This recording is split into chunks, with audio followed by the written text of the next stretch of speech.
Buongiorno. How are we all? Bit of Monday madness. Here we go. Waiting for Guardians Mo to join us.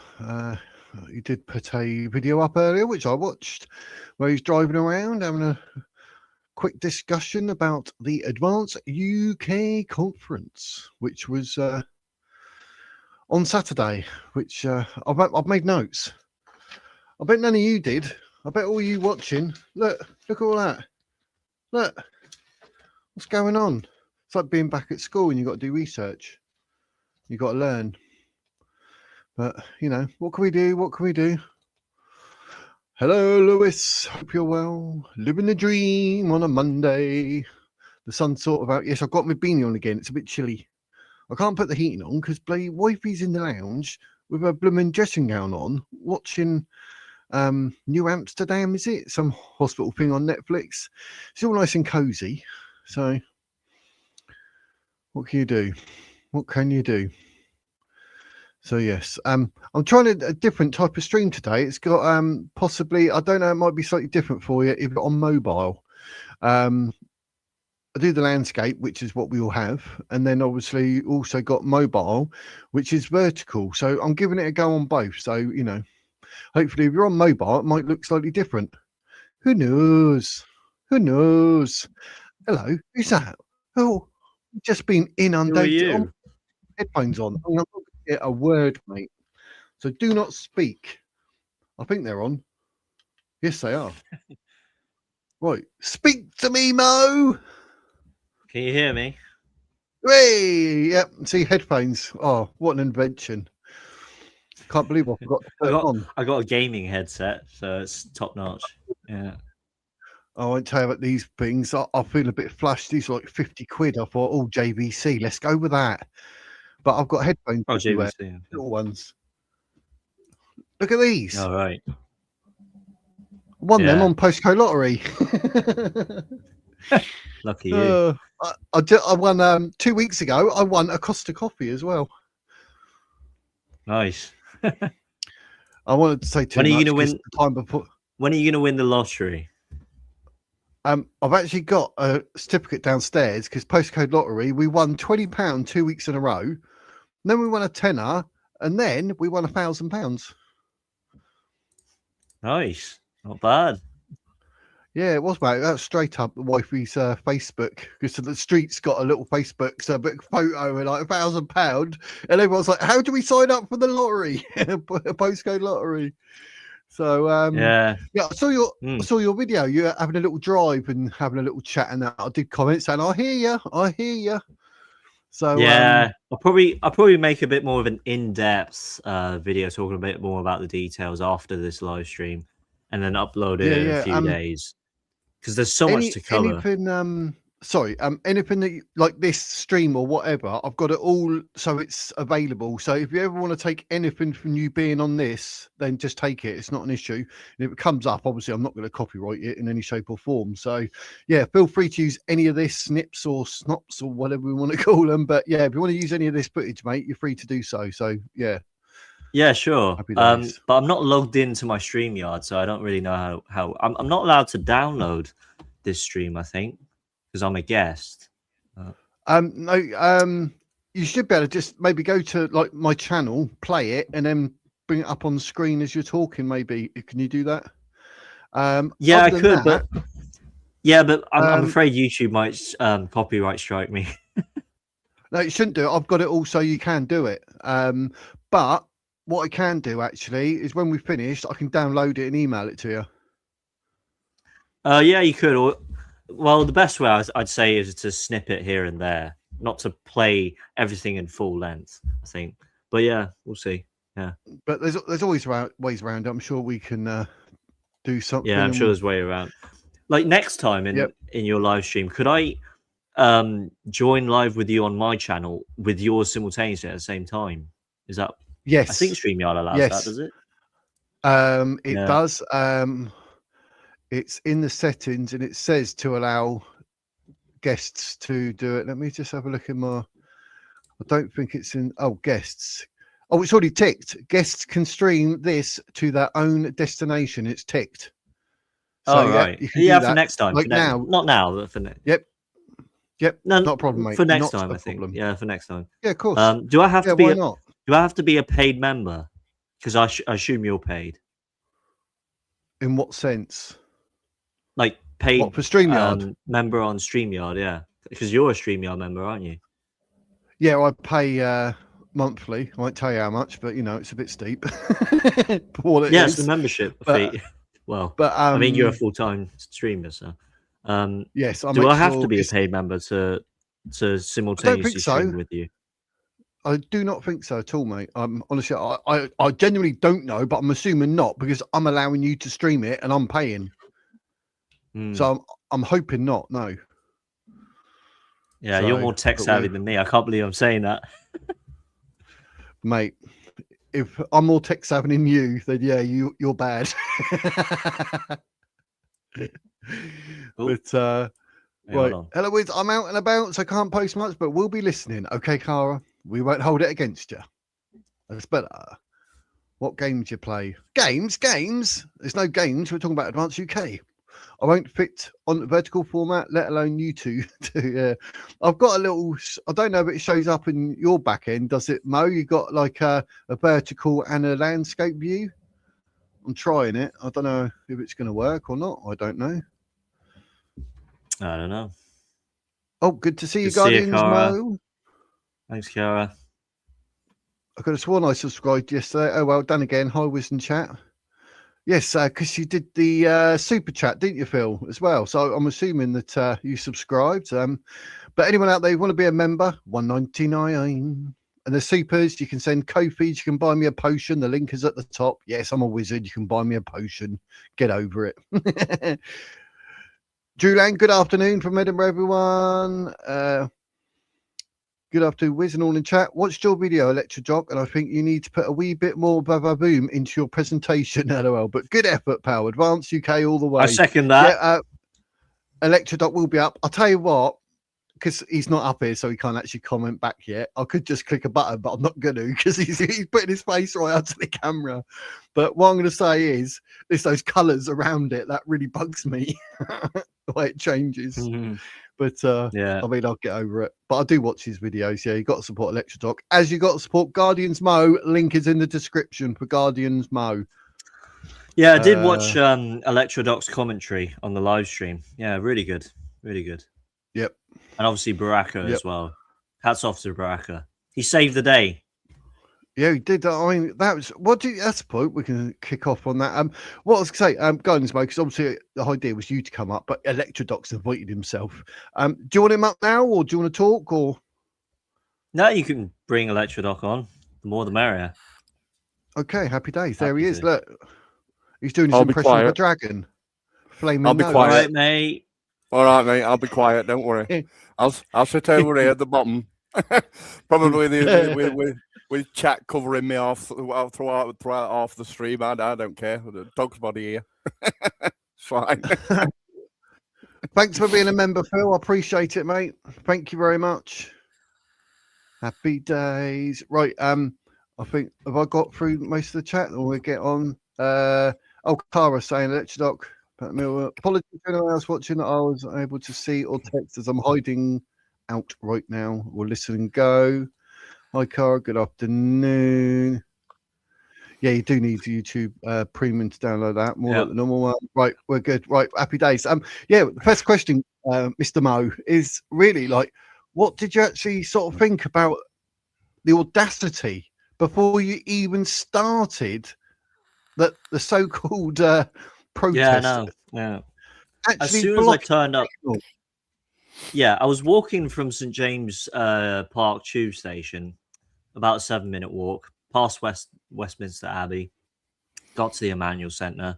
As soon as you get there, you see this crowd of, it wasn't even that big, these limp-wristed soy boys, right? Yeah. Stand up for rapists, that's what I call them. Holding up the sign, stop Tommy Robinson, stop the far right, stop racism. It's funny how we have a leader who's multi-ethnic. and you're telling us to stop the racists. Yeah, Pretty ironic. Yeah. But the worst part was that we had technical issues at the beginning. I'm sure you know when you watch the live stream. It's because those guys at the Antifa group, they were using these sorts of devices to jam our signal, so we couldn't get a live stream. I think Dan Wootton, or it's either Dan Wootton or Urban Scoop. They were trying to get a live stream organized, but it just didn't happen, and they were just everyone was stumped and figuring out what was going on. And I saw Floss running about like a headless chicken and figuring out what was going wrong. And then Richard Thompson came on and announced, like, yeah, these people are blocking our signal, and that's why we've had a 45-minute delay. I mean, the conference was supposed to start at 1, but it started at 1:45. That was when the first speech was made. Yeah, I thought the first one in Edinburgh, I thought that one had been compromised because the page was there saying tune in live to the live stream. I actually rang. I've done a video on it. I actually rang the venue up, and they didn't know what I was talking about. But of course, they'd already been threatened, hadn't they, by the left? So they probably thought I was some kind of weird lefty. Oh, don't worry, there isn't a fire behind me, by the way. It's a lamp. I thought, the fire of hope and truth. Just mate, you're burning the Union Jack. I'm with LEDs. Yes. You're a secret leftist. I need to put it the other way, but I couldn't find my sellotape. Otherwise, I'd have sellotaped it onto the wall. So yeah. Yeah. Go on then, Wiz. Look at your notes. Come on, what you got to say? I was just making sure the feeds are all right because I'm doing this landscape for people on shorts on their mobile, so they get a decent thing. I'm hoping that's looking good. Like I've got one. It says Guardians Mo, his name, but you can't see him. Me, all you can see is the top of my cup, and then if I do that, you perfectly. And I'm like, is this right? And I've had a look, but no, it looks better. It's on the other one that I've got on StreamYard, so we're all good.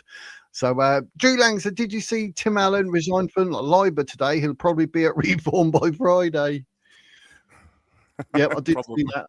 Look, this is notes I made. Trying to watch. Look, that's all my notes. Yeah. So, you mentioned something. The chances are I've got it written down, so I'm not going to look an idiot. But I had to watch Ben Habib because he spoke about what? Over an hour in total, wasn't it? 2 different species. Speaks. What do you call them? Speeches. 2 different. Sorry, right. 2 different parts. 2 different parts. Yeah. Two different species. That'd be the left and the right, wouldn't it? Really. The nationalists and the globalists. Yeah. What I will do, I say, because we're going to be talking. I don't know if anyone in the chat wants to come up and ask any of us a question or have anything they want to say about the conference. If you want, please just say, send me the link, and I'll put a link in the chat and you can click it and you can come up.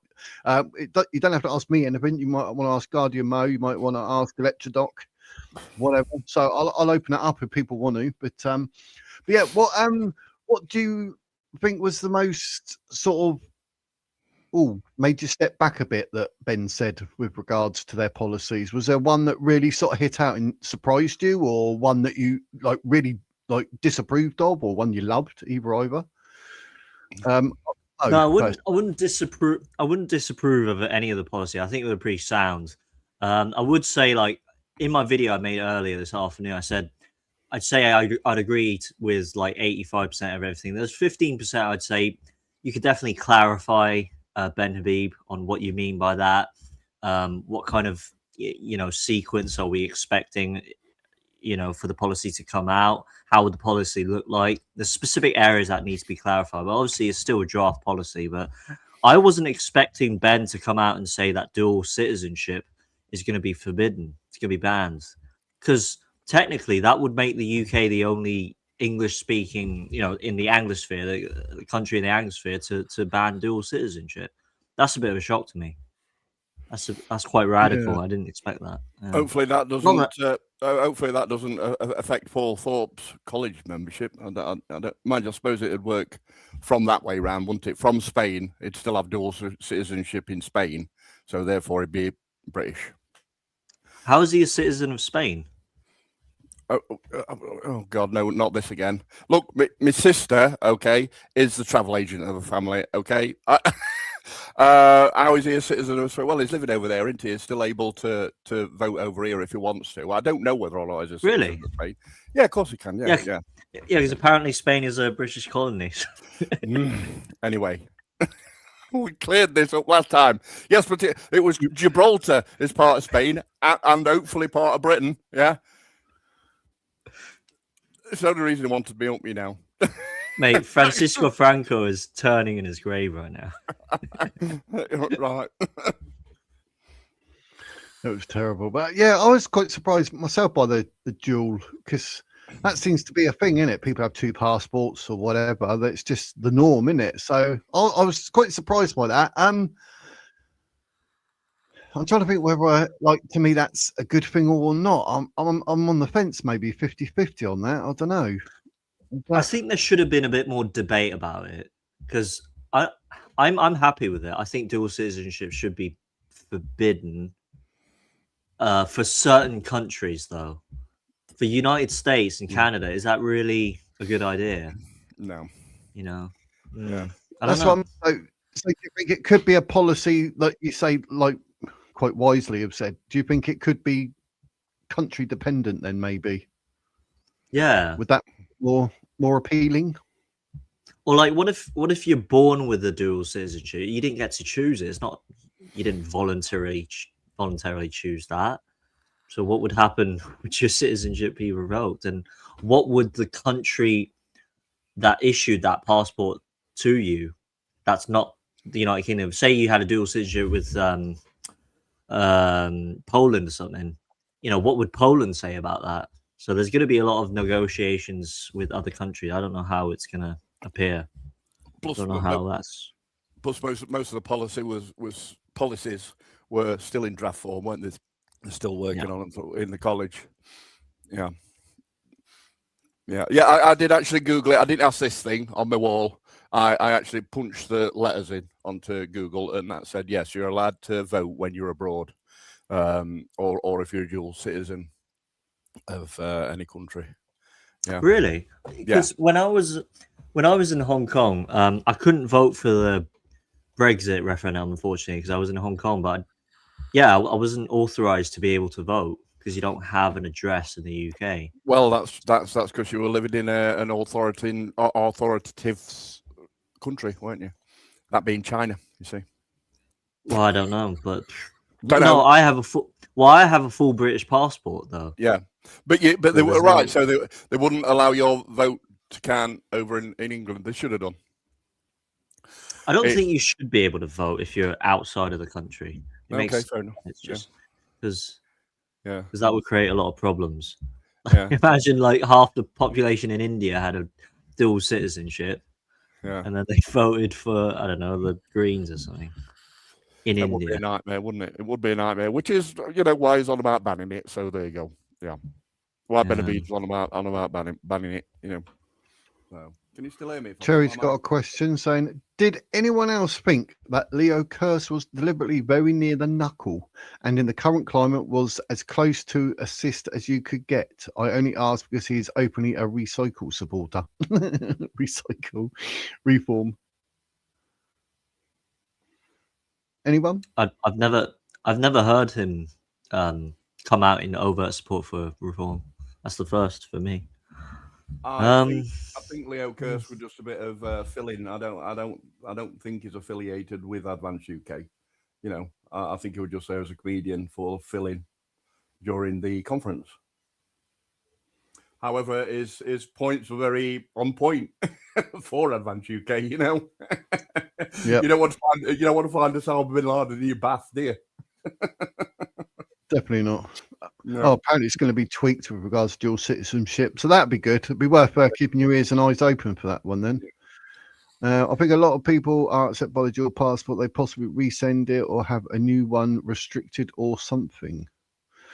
Possibly. Yeah. Hey there. It's a petition on the government website that isn't getting much traction. If anybody interested, it's called Grooming Gang National Inquiry to name officials and consider failures to act. I imagine I imagine Rupert Lowe would get that out anyway, wouldn't he? I assume so, yeah. He's on the button with that because he's raised over 600,000, hasn't he? Yeah. Well, look at the 3 million that we wanted, 3.5 million to get Keir Starmer out. Did they take any notice? Yeah.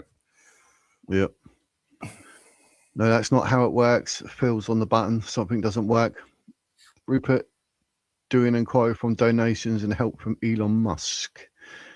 Yeah, but if it gets signed, yeah, well, the more signatures, the better, obviously. Yeah, obviously, it gets noticed, obviously, but, it's whether or not the government will decide to do something about it. I think that should be raised with Advance UK, really. If petitions are signed by so many signatures, then it needs to be carried out, whatever it is. Yeah. I'll tell you one thing that I got from the conference, like it's literally everywhere and said regularly, was actually the emphasis on the fact that it's a Christian country. There was a lot said about like being Christian and not swearing on the Quran, and you'd have to swear on like a mutual text or the Bible, no other religion. I think you touched on that, Mo, in your video earlier, saying like with churches not being converted, etc. I mean, this day and age, Christianity, I mean, it's a bit like, I find when I go out and people like talking, they say whatever. Sometimes it's not right, and I should just like say it, but it's like it's going to be embarrassing to say something that relates to Jesus or God. I don't know. There's something, maybe society's molded us that way over the years, as if you're ashamed of being a Christian or something. But I mean, when I talk to people and that, and I say in my head and that, I think, yeah, but think about it, whatever, Jesus, blah blah blah, and I've got to stop myself. So it's a stigmatism. Yeah, there is a kind of cultural apathy towards Jesus and the message, and I guess some of the preachers do a really kind of selfish preaching. Some of them are just a bit out of whack. I think what people need to realize, is that you're able to believe in whatever you want to believe under a Christian faith. Yeah, like I'm atheist, but I've got my own ideas about heaven and all that. So yeah. Well, let's just say like what Ben wants for Britain is that we stay a Christian country. We're constitutionally society Christian. It's foundations. But, yeah, we should be at least tolerant to a certain degree of other faiths, so long as they don't subvert Christian culture. They don't replace Christian culture or our laws. Mention no names. Tell you what, Wizard, we can talk about the section on constitutional Christianity, because that is everything that was mentioned on Saturday's conference. It's been I took notes and I bundled it together, reinforcing constitutional Christianity. Excellent work. Excellent. There's so much that's linked together. Yeah.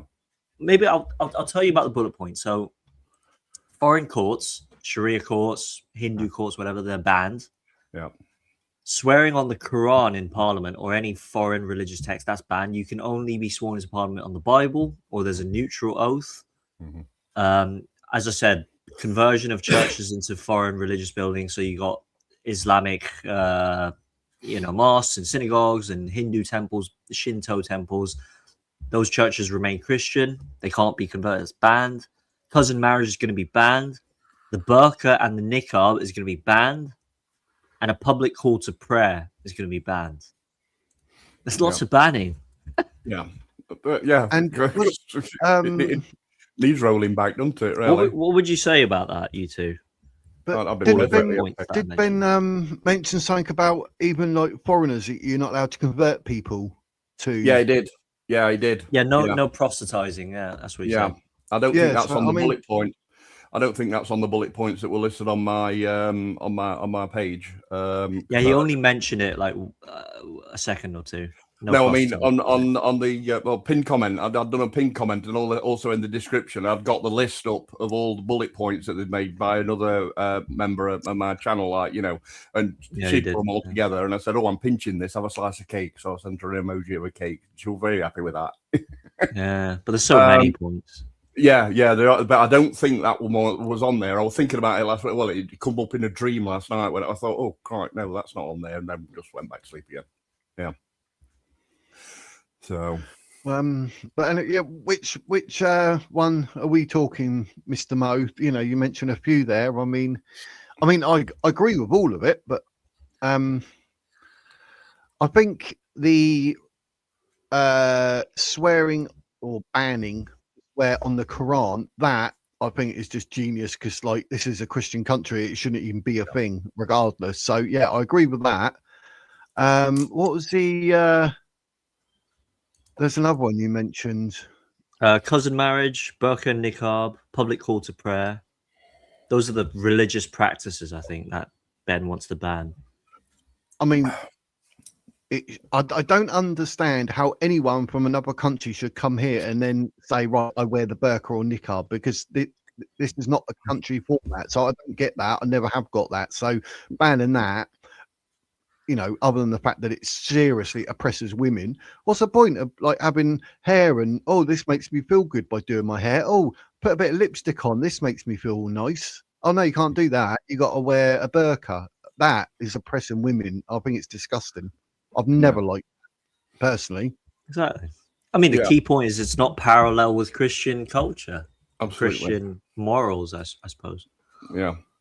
But there was something else you mentioned that was in the back of my head, but I can't remember now. But well, cousin marriage. Well, see, no, that was, was it? Yeah, the cousin marriage thing. I was like, hang on, you should have said second cousin as well. Yeah, they just said first cousin marriage. That's true. I don't think so. I don't think. He should have said that. He should have said first, or any cousin marriage, any type of relation. No, that's what you should have said. 10th cousin marriage. But I mean, yeah, but people don't realise. You go down the family tree. I think the Queen and her partner, they were related twice over.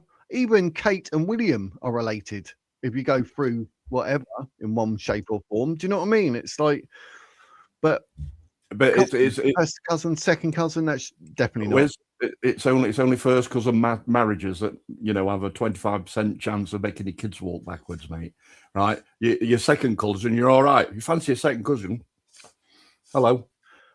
Fancy a pint. And then she'll turn around and say, no, you're a second cousin, you pervert. All right, fair enough. I don't get out much. Not that that's happened ever. But yeah. But no, to me, in the Sharia court, that has to go. I don't understand, why is it in a country when we've got our own law system? I don't even get why it is actually a thing, because I believe the first Sharia court in the UK was in 1989. Of course, you give them one, they get more. Yeah, they just come out and proliferate like a virus in their own little enclaves, such as like Birmingham or wherever they are at, you know. And then, so of course they plant the little mosque there, then they plant the Sharia courts there, and then they plant all the people in there, and then it becomes an enclave. You know, we're going to end up with what they call it, they used to have in Germany, the apartheid. Is it apartheid? Apartheid, that's yeah. But on the Sharia courts, like, how, if you banned it, sure, but how would you prevent them from being practiced, you know, undercover, without the authorities catching them? Would there be a British ICE kind of enforcement unit patrolling mosques and looking into these religious buildings? How would that? What would that look like? That's the question. Yeah. Well, yeah. Do you get what I mean? Like, it's so much easier said than done. But how would the sequencing look like? Well, look at the mess they're having to go through in America, where you're deporting them. You know, it looks like we're just going to have the mess in England as well with a Bryce or British ICE. You know, why don't we just let Donald Trump annex the United Kingdom? Just take over this country. I would not mind. 53rd state or something.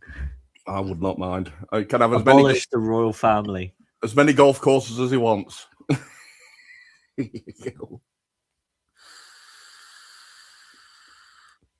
So just looking at his notes. Yes.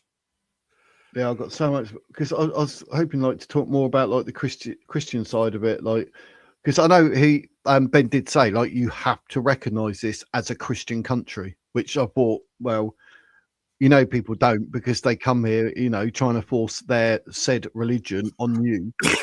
whether it's through violence, intimidation, or what, they are trying to force said religions on us.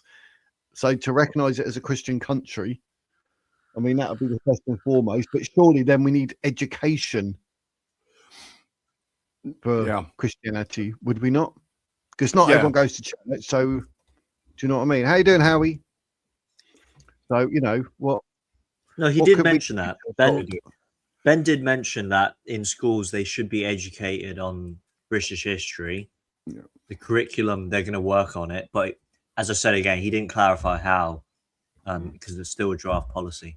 I think the education system is a really serious topic. But you have to look in depth into it. It's so complicated. Your kids nowadays, they don't even know Lord's Prayer. Everyone in our days, and hymns, Lord's Prayer, hymns, national anthem. They don't know national anthem. That's a hymn as well, isn't it? So get that taught in schools rather than look how bad the English Empire was. No. Yeah, he did say he wanted the national anthem celebrated, didn't he? Yeah. And yes, all exciting stuff. Yes. He said he wants to recolonize the United Kingdom. Yeah. Yeah. Well, one thing I would say, I hoped Ben would be a bit more firm about the cult of England. I call them the cult of England. They're not the Church of C of E, Church of England. Cult of England. Yeah. You know, they really need to step up their game. Of course and they do. Just take out that Sarah Mullally out. Stop painting rainbow flags all over inside of your church and stuff. Yeah, and stop granting asylum seekers passage into the country to be blessed and to be baptized or whatever. Like that's got to stop. Well, if they're getting baptized, then surely that means that they're becoming Christian. So maybe I don't know. Unless of course they're practicing Taqiyya and they just want to look. I don't know. It's obviously Taqiyya. Why would you invite asylum seekers in the country? Yeah, I mean, it was and I've seen some Church of England websites. They have some kind of programs of like promoting anti-racism, like anti-racism programs. As soon as I see that, I click off the website and I promise myself I'm never going to church ever again until you change that. Yeah, because these churches, the whole Church of England needs to be just revamped. The only way to stop racism is to stop talking about racism. Morgan Freeman. There you go. Yeah, maybe start by banning the idea that you can have Islamophobia, protect like the most fakest, most violent religion. Free speech as well. So, I mean, did he actually mention anything about banning the definition of Islamophobia? Because I know at the moment the Muslims are kicking off because they want one and they're demanding it, and you're like, hang on a minute, you actually like seriously hate the Jewish community, and anyone who doesn't follow the Quran are literally written in your text as the worst of creatures, and you want Jews gone and then the Christians, but they want to moan about a word like called Islamophobia just because people are now more educated thanks to the internet. I mean, well, what about Judophobia, Christophobia? I mean, did Ben say anything like that? I can't remember. Ben did say very clearly, it was actually part of the immigration policy. He said that all hate speech legislation will be revoked. It will be taken out. So no hate speech laws. Yeah. Yes, he did. You're right. I think that's brilliant. So you can't call someone Islamophobic. No, exactly. Yeah, that excludes that. Yeah, includes that rather than in a. And I like it though, because as soon as they call someone Islamophobic, or they say, "Oh, you suffer from Islamophobia," one, I think of Tommy Robinson, and two, I just think it's because they're actually like Islam educated. That's what the problem is, and they don't like it. You got people like me going like, Sahir Al-Bukhari, 51, 34, married a 6-year-old, consummated the marriage when she was 9, and they got about 99 excuses to defend it. And you're like, but you can't defend that. No God, no creator would ever allow that, ever. But no, because you know about it, oh, you're Islamophobic. That's what I don't like. So yeah, the hate speech side that you mentioned, Mo, that's definitely a good one, because I mean, like I said to you, I got a 7-day ban, didn't I, for hate speech? I didn't even say anything like that. So that obviously, I assume YouTube would have to stop. They wouldn't be able to do that. Probably reported by a leftist, mate. I think we're having quite a few trolls in the chat that time, just before he got banned. So obviously one of those said, "Yeah, Spies dummy out, Nora dummy out," and then went and reported you to YouTube, please. Ofcom's going to be unhappy about that. Yeah. I mean, they love the hate speech legislation, don't they? Yeah. Where do you actually stand yourself? Sorry, where do you actually stand with regards to? Are you religious man yourself? Are you Christian? Are you Hindu? Are you Sikh? I don't. I'm Christian. I converted to the faith like 1.5, 2 years ago. I'd say I'm a pretty bad Christian, actually. I don't even go to church. But I try my best. I do my prayers. But you don't have to go to church to be a Christian. You don't have to. So, I mean, take that back, son. But I mean, were you a different faith before you turned to Christianity, or? Oh no, I was raised quite atheist, actually. In Hong Kong, a lot of families are like that. I think Hong Kong is quite a kind of materialistic place, I suppose, and we don't really talk about the faith much. I had a bit of a discussion, like an argument with my parents about it, and that they don't really believe it. So there's a bit of a conflict there, but each to their own. You just have to pray for people who. Yep. Yeah, you got to pray for people who don't. At least acknowledge that Western civilization is built on Christ, isn't it? Yeah, I acknowledge that. I acknowledge that. Fully understanding of that. And if we're out foundations, we've got nothing to build on, really. So if someone wants to, which they will, if they can take it away from us, then they'll take it away from us. I mean, that's what wars are all about, isn't it? So, no real reason for it to be like firearms on the street, etc., to be in a war, as we're currently experiencing, aren't we? Look at Zach Polanski. I don't even think Zach Polanski realizes he's going to be the first one to, feel the wind on his toes from the top of a lamppost if he wins. A gay Jew. Yeah. And then look at all the backbenchers and things.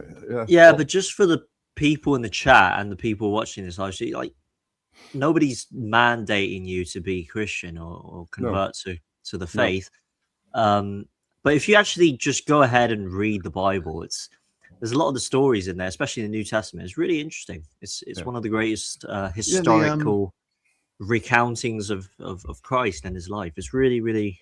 It's a recounting of it's a recounting of history, and history repeats itself, and we're now living in those days again.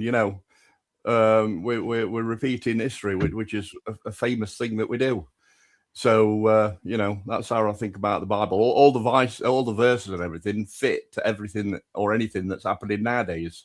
Because I think it's a cycle. It just keeps repeating.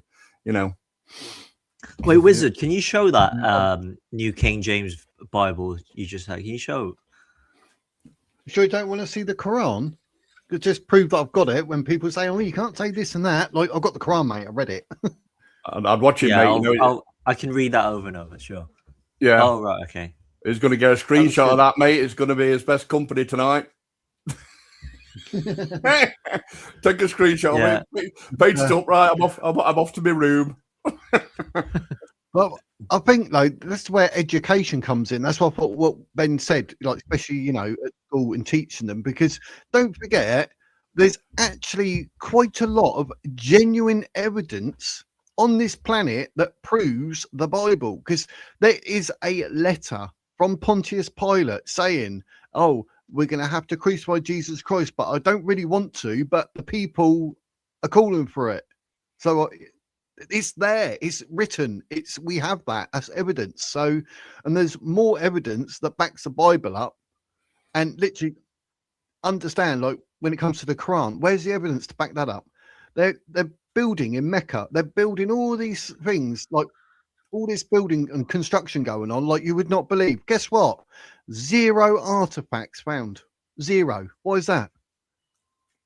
You always seem to dig up Christian stuff. You can go to Jerusalem, Judea and Samaria, which they're trying to call Palestine, and they're finding artifacts, Jewish artifacts. So yeah, I'm hoping that, if schools go down that line and sort of educate that, I mean, it'd be fantastic, because you can't deny that there is evidence. and to learn about it so you can understand it. I'm not saying you've got to jump to Christianity, but at least you'll think, oh, there is actually evidence for this. That would make sense. That kind of education as well, and also encourage kids to become archaeologists and find even more facts out, rather than having it all suppressed by whoever's suppressing this information, or trying to silence the word. Do you know what I think? That how they should educate the kids. They should actually get them to read authors who are experts at this kind of stuff, like C.S. Lewis. He's one of my favorite authors. C.S. Lewis's collection of books about Christendom and the faith, and why it's rational to believe in God and stuff. Like C.S. Lewis is brilliant. J.R. Tolkien's good. And Charles Dickens. I love Charles. Well, he's actually from Portsmouth. He was born in Portsmouth. So I expect you know that. But yeah, Charles Dickens. Yeah, good one. Yeah, all good authors to get into the faith and learn about Christianity. I'm sure that'd be brought back into curriculum. If Advance UK got in, I'm sure. Yeah. Rather than this, do you feel like a girl today, Tommy? With regards to the question on the screen cherries, I think if Elon Musk actually funded a new political party with Rupert, that'd just be ridiculous. We do not need one now. And if Rupert was to do that, that would probably say more about him. I know he's looking at Great Yarmouth first to do like a localized party, which no skin off anyone's nose. But if he wants to do one that's like countrywide, another political party, we got Reform, Advance, UKIP. It's going to get silly, and I think if he does that, like Rupert Lowe, in my eyes, he'll go down a few notches. I think it's just ridiculous, personally. What do you think? Rich? No, Lecture, you go first. Oh yeah, I completely agree. Yeah, it will. You can already see it split happening, and he hasn't even officially announced anything. You've got a lot of people now turning into kind of like reform people on the. Such as the, shall we call it DB issue? Burgess. Anyway, I don't know. She's not living rent-free in my head. Okay. So, yeah, you're starting to get a lot of people on Rupert Lowe's side, being a little bit authoritative with their comments about it, if you like. So obviously, I get them on my channel. I'm sure you get them on your channel as well. What do you mean Rupert's doing that? No, he's not. He's doing this, that, and other. Oh, yeah, okay, fine. Well, I just think, like, being at the conference there myself, I can see everything is handled really professionally. Yeah. And the team at Advance, they're actually coming together and discussing how should we get these policies together. Yeah. And just talking and discussing. Yeah. So for Rupert Lowe, unless he has actually a really thought out strategy to save this country with or without Advance UK, that's his decision. Yeah. But like he should at least give it a try. Just join up with Advance. Yeah. And if he doesn't like it, he's free to leave. Right. Yeah. Plus, something else pointed out to me by a Restore Britain sycophant. But I understand where they're coming from. Rupert actually said at the end of the interview that I'd, featured on my stream. He did say that he's going to wait until he's had the grooming gang inquiry done and dusted, and then he'll come up with a decision. But I suppose really my frustration was that the hint was there. They might be, creating another party. Just a minute, just a minute. Let me put the brakes on there. What's going on? But then at the end, he does say, I'll have a look into it after the grooming gang inquiries, which is obviously a big workload that he's got on. So yeah. I mean, you were quite angry in that video. I saw you. I was proper wind up. But also, I don't really think Dan Wootton wanted it. I don't think his headline was very good either. It actually said, Rupert Lowe is going to create a new party. I think that's what triggered me. I reached for my whiskey. That clickbait. Yeah. So, clickbait, obviously. But but he came out on that interview on Peter McCormack. Yeah. And I thought it was a bit, his response was, I guess, diplomatic in a sense, but also a bit disappointing because he kept commenting saying that, I love Ben. I love the work that he does. He's a patriot. He cares for his country. He's doing fantastic work. And then you say all that, and you say, "But." I mean, come on. I might create another party. I'll look into it after the grooming gang inquiry. Ah! That just makes me want to rip my hair apart, you know? There you go. So you could just look at my video, you see, and then, you know, just I can always project all my anger onto you, and you don't need to do so much anger yourself. I think I might have actually sent that in a message, you know, to Rupert Lowe. I hadn't reserved anything back, but he probably just thinks, who's this idiot? Because I'd only just been allowed on his messaging list on Facebook. That's if it's actually, you know, Rupert Lowe that I'm talking to. But yeah, I think I might have done that. I can't really remember. I think I'd had the full bottle by then.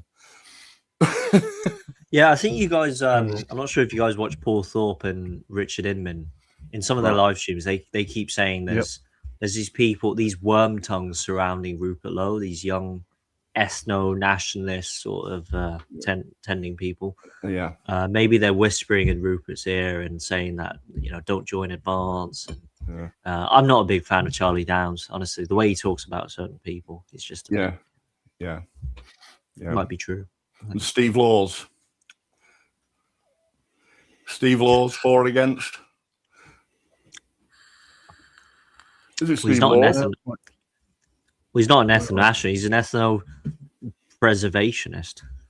Okay, fair enough. Yeah, but from what he was saying, he wanted everyone out of the country. He wanted everybody out of the country. That'd include you, Mo. You know what I mean? Yeah. What's all that? So, and Steve Laws, I'm sure I've got his name right. Yeah.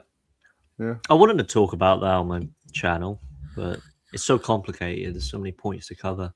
I understand, yeah. Plus, he did divide people, didn't he? When he interviewed, what's his name, Andrew Gold. Andrew Gold interviewed him, and I saw a right-leaning split there. Again, fracturing the left-right or the. Yeah, but you have to admit, Andrew was really bad in that interview. His performance, that was one of his worst performance videos. Yeah. I'd say. He also kind of defending his own Jewish stance as well, weren't he? Yeah. Yeah. He's quite good, very kind of. He's a bit too liberal in my sense. Okay. I think he talks to try to please everyone. He don't want to upset anyone, so he's like spreading himself so thin. Exactly. Like, just stick to what you know, mate, or whatever you believe. Just say it. Do you know what I mean? You can't sit here and like, you know, for me, like, oh, I don't want to upset all other religious people, so I'm not going to admit I'm a Christian. Do you know what I mean? I'll get me cross out. I'll show it on streams. Like, you know, I'm not saying trying to force you, indoctrinate you or anything. I'm just saying this is who I am. If you don't like me, bugger off. Do you know what I mean? Yeah. I can't like everyone, but do you know what I mean? To not like someone just because of a certain belief is just ridiculous. So it's more about them than about us. I'll WhatsApp you actually about something that I caught someone and your Christianity thing. That's all I'll say. Yeah. Was that Paul Morris? Yeah. There you go. Oh, I don't all know right, you said it. Like, yeah. Like, yeah. What does a Christian look like? Someone even put that in a. They said, "What does a Christian supposed to look like?" I saw that. Yeah. I mean, not to do Paul down, but you know, it's kind of chemtrails. Not even realizing that the amount of chemicals that you need to put on an aeroplane would be the size of a shipping container with all the weight of the passenger and the luggage and everything. You know, where are you going to fit that on an airplane? You know, so I had to mention that on his channel. I do know. Just before coming on, you know, pre-stream, I watched Guardian Mowers today, and I think we should discuss as well that idea. About having a central hub. I mean, I'd actually been advertising it as well on you know, with any emails that I send that we're trying to make an Advance UK hub whereby people can contact members and the college members in order to get it up to the upper echelons in the party, such as Ben. You know what I mean? I think we're working. You know, I think that's working actually, that idea. Yeah, and Mo endorsed it as well, which is brilliant, Mo. Yeah. I believe the Wiz is on board with it. That's a question to you, Wiz. Nod and smile politely. Yeah. yeah. So there you go. So is an agreement. Okay, right. Unless I go, no, you're right. Yeah. So, you know, we're hoping to get more, even more people on, more prominent figures, even in the future. You got a couple next week, haven't you, Wiz? Go on, plug it. Who you got?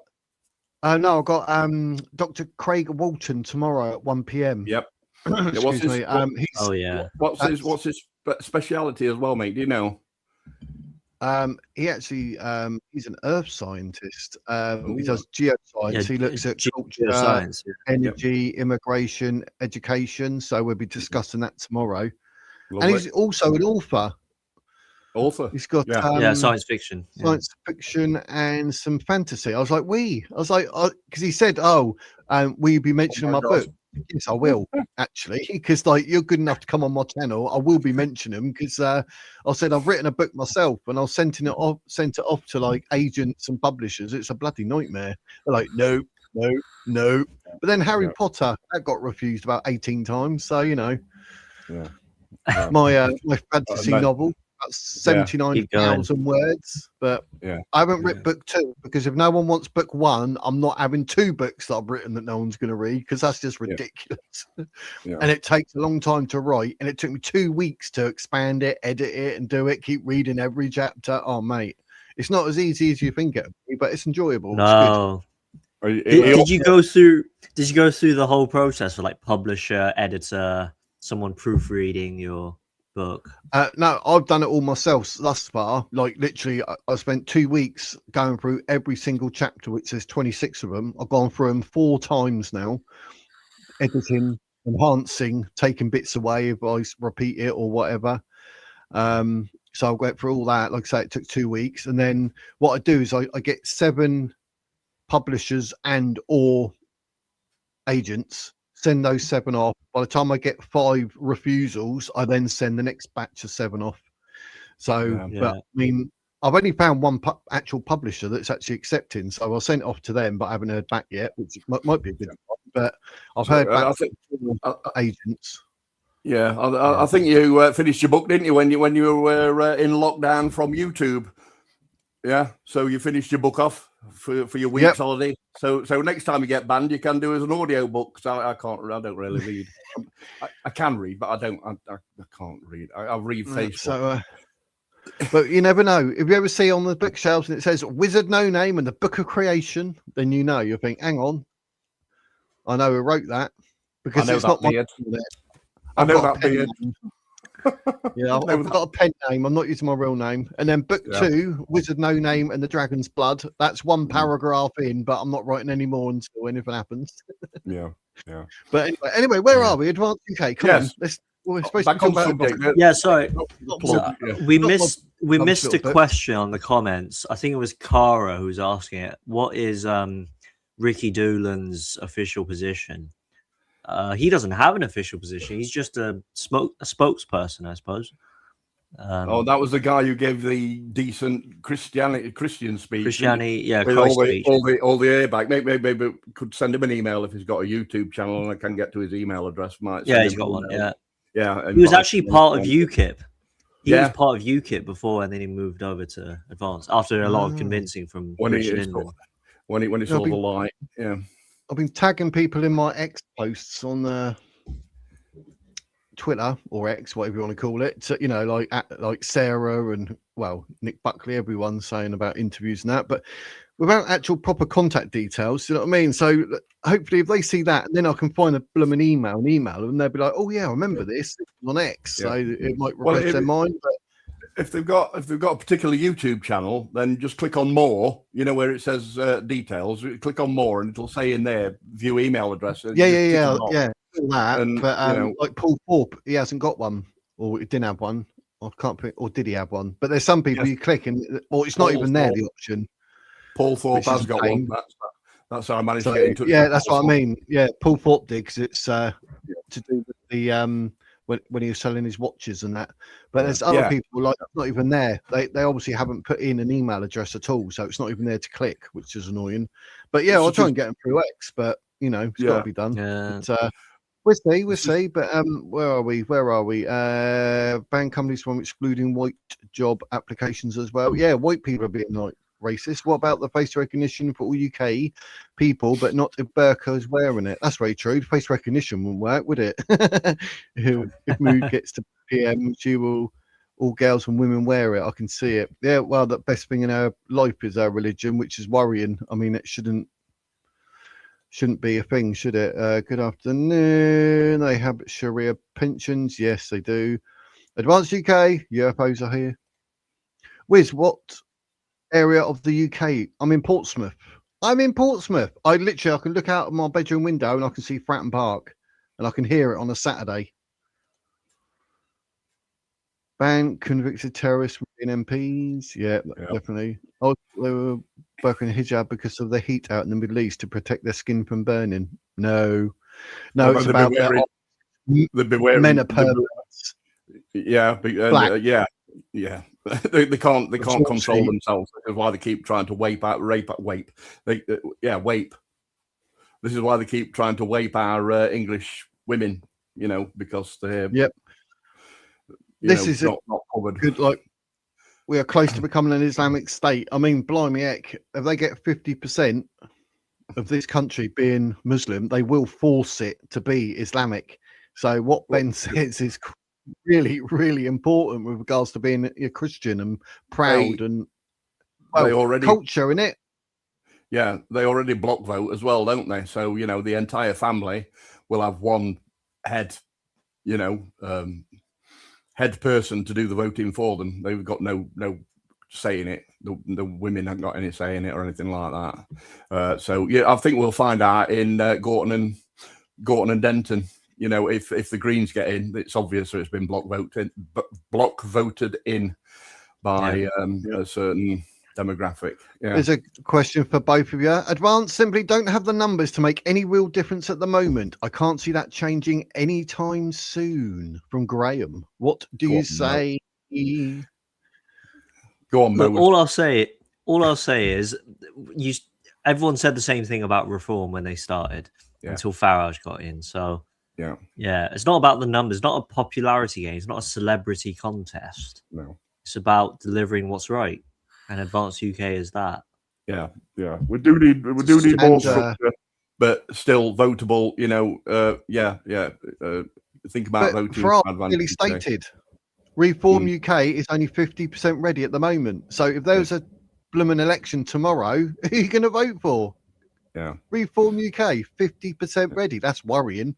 Yeah, and that's another thing about Rupert Lowe as well. If he starts up another party, then we're going to be 3 months at least, because that's how long it took Advance UK to get their application through, didn't it? So that's another 3 months of twiddling our thumbs, wondering what's going off.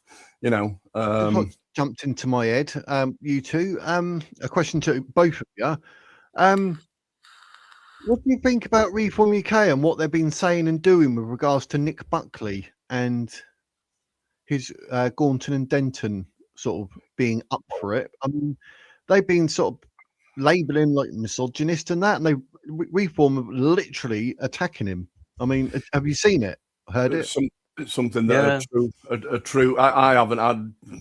Unfortunately, I tend to steer clear of any Reform UK conferences, if you like, or speeches that they give. But any true patriot would take their candidate out, wouldn't they? Mr. what's his name, tall bloke, lives in Luton, but reckons is the Manchester guy who's running. What's his name? I forget. Yeah, Matt Goodwin. Yeah. Thank you. Yeah, Matt Hoodwinked. I call him Matt Hoodwinked. He's hoodwinked into the cult. Why is he standing? Cult. It's going to be exactly the same as what's his name, Farage, running in Clacton. In Clacton, yeah. Nobody ever sees him, does they? Apparently, they have. Yeah, funny enough, on Saturday, I was I talked to Tony Mack. Do you guys know Tony Mack? He was the one who actually ran originally for the Clacton branch when he was part of Reform, until Nigel Farage came in, kicked him out. Showed his true colours.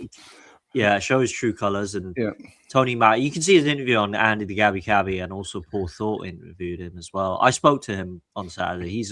I have a lot of time for it. I actually met him in the first Advance event in Billericay Key over in Essex. I didn't know who he was until I saw that Paul Thorpe interview. But he's a top bloke.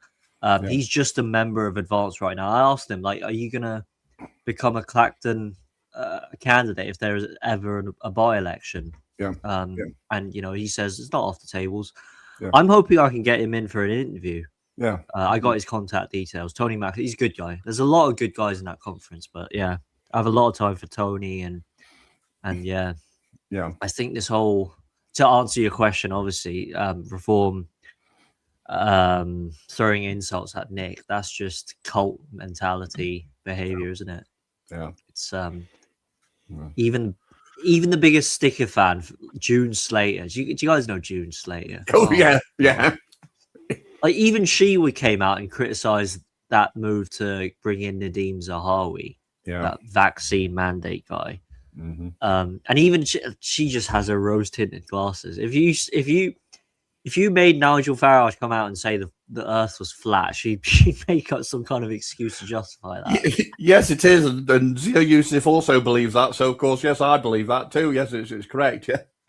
Hey, Craig. You noticed the man who is appearing tomorrow? We just spoke Craig, about his. Oh, I hope he was on when we were talking about his sci-fi book and fantasy book. He's like, oh, they're mentioning that, aren't they nice? But there will be a comprehensive education policy soon. It's in draft. Yes. Welcome to the Advanced UK Communication Hub, masquerading and identifying as the Wizard's Words. Because I doubt they're going to change the name of its channel, is it? But yeah. Yep, and I took. I think it was Mark Proudlove. He said, "I said, on those Ko-fi, I was going to do it so you can buy me a spell." And he said a potion. So if you look, yeah, I've gone back to like being 12 years old because I love it. But it says like buy the wizard potion at Ko-fi.com. I just think it's genius. I sent it to my missus, made her smile. So it's got to be a good thing if my missus smiles, I'll tell you. But yeah, Craig, we did mention your books and your authors, but we'll be mentioning them tomorrow. And there are links. If you actually go to the video that's already up, the holding page for tomorrow's interview, there are links to his books in the description, because obviously he was good enough to come on and I'm good enough to advertise. It's simple as that. Where was I? We were up here. What do you think, Pat? Saying like the Islamic kangaroo courts and that, if you're caught, you should get a 10-year sentence as basic for Islamic courts. I mean, that would be a deterrent, wouldn't it? Or is it a bit too harsh? Yeah, no one would be sentenced in that case because they'd all just go home, I suppose.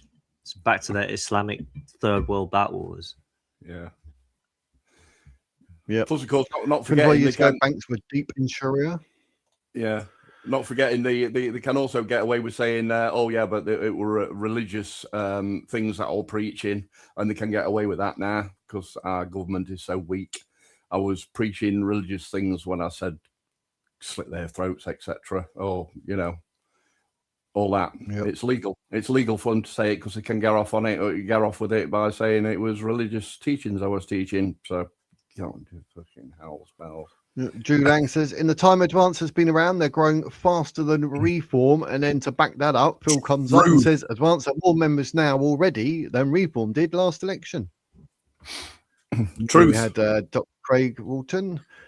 Yes, ladies and gents, 1 o'clock tomorrow, Dr. Craig Walton, who's a member of Advance UK and the college, will be here talking culture, immigration, education, energy. He's an earth scientist. How interesting is that? So we will be discussing. So don't miss that. Good luck with your interview with him tomorrow. I spoke to Craig on Saturday. He's a good guy. Yeah. Craig is top. Yeah, we top picked up my like my tweet. I suppose I was going to say an X, but it sounds a bit like Kisses, done it, all these X's. But it's a tweet, and he actually picked up on that, and he was like, "Oh, sounds interesting. I'm up for it." So he was the one that responded first. Like, oh, brilliant! So he's got to be a good guy. Craig's a good guy. And he writes. Yeah, him and I, we've also. Yeah, him and I exchanged private messages on X, and he's actually the leader of Advanced UK Future. It's like he's building this youth group. It's like a organization within Advance, obviously, for young people. But yeah, he's just organizing it together. And I said, yeah, I can help out in whatever capacity and contribute. Yeah, Craig's a good guy. I talked to him. Yeah. Cool. Yeah. Maybe could help that tomorrow.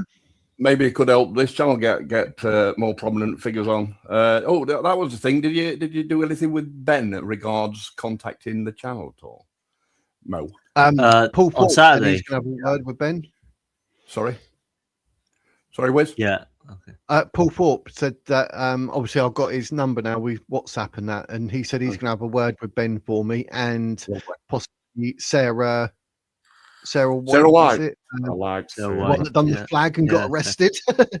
Yeah. I might even gel me hair for when Sarah appears. Not that I'll be on stream anyway. I'll only be in chat. So yeah, I might gel me hair. But no, good. Yeah, the more advanced UK members that we can, or what do we call them? Are they councillors? I mean, I don't know what we call them at the moment. What's that? Representatives. So which ones? People that that like Sarah. Obviously, she's got her own area for advance. But spokesperson. Yeah, she's a. Right. Because I mean, would you class them as councillors or representatives or Helen's? I just on my other screen saying candidates. That's a good one. So yeah, they're candidates, I suppose. Yeah. So it'd be great to talk to as many candidates as possible from Advance UK. Because I was thinking I'd like to be able to talk to people from other parties, but then I was like, but do I though? It's good to get their perspective, but would it sort of fall in the fact that being that I'm a paid up member of Advance, would I inadvertently be promoting a different person in a different area from a different party? Oh, and I don't want to run that risk, so no, I'll be like, because if I end up with Matt Goodwin, say, it'll be a good discussion, and for people from Advance to then fire questions at him, there could end up being a good debate because we are Advance. We're not going to change to Reform, but it could end up being an actual good debate. Say between me and someone from Reform, which is to me that's entertaining. But if it's advertising them, then I'm not. So I did drop the idea. I've just been hammering info out to people from Advance now. So I do Advance. You're not really doing some kind of Paul Thorpe kind of news thing, are you? You just you're here. Well, if you want to, you're here to promote Advance, yeah. So maybe steer clear of the Matt Goodwin stylies because you're going to end up, a bit like because I do reviews anyway, so I can do a review. I mean, if Matt Goodwin's on a video saying something, then I can take that video and then I review it. So that would be better because then I can have my say and say, like, what is this idiot talking about? If that's the case, I'm not saying it is, but I'm just saying.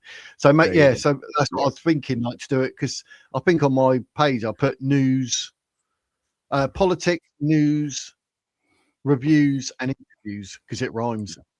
Yeah. I mean, if you're going to have to start having people from Reform, then you're going to have to get people from Conservatives, Labour, the Greens. Yeah, the Greens. That's what I thought. No. I'll stick to just reviewing certain things. Do you know what I mean? And having a say. I will be loading the video up. Yeah, but the thing is, you won't get a chance of getting any Reform candidates because they'll know that you're part of Advance. Yeah. If they find out, so they'll see you as a threat. Yeah, they're in kind of their own gilded cage, aren't they? They're obviously in some kind of bubble. Otherwise, they'd understand that Tommy Robinson isn't racist. Tommy Robinson isn't a woman beater. They'd realise all that, wouldn't they? So obviously, they're in their own little news bubble within Reform UK. And I think if you paid Nigel 80 quid, he might appear.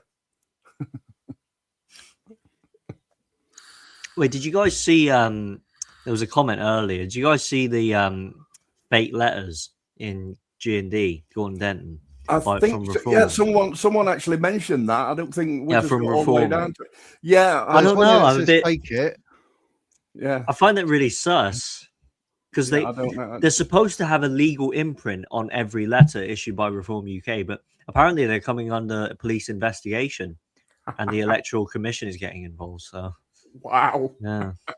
Yeah. The first one I saw about fake was John Z put in fake it. And I was like, oh, what's that? That's why I clicked on it because I wasn't too sure what that was about. But fake it till you make it. What about this? Need to stop women becoming clerics. What do you think of that? I don't know. That's kind of taking on the role of being a Muslim then, isn't it? Stop women from getting into certain places. I don't But think they're not anybody. supposed to be in certain places. They're not Yeah. actually.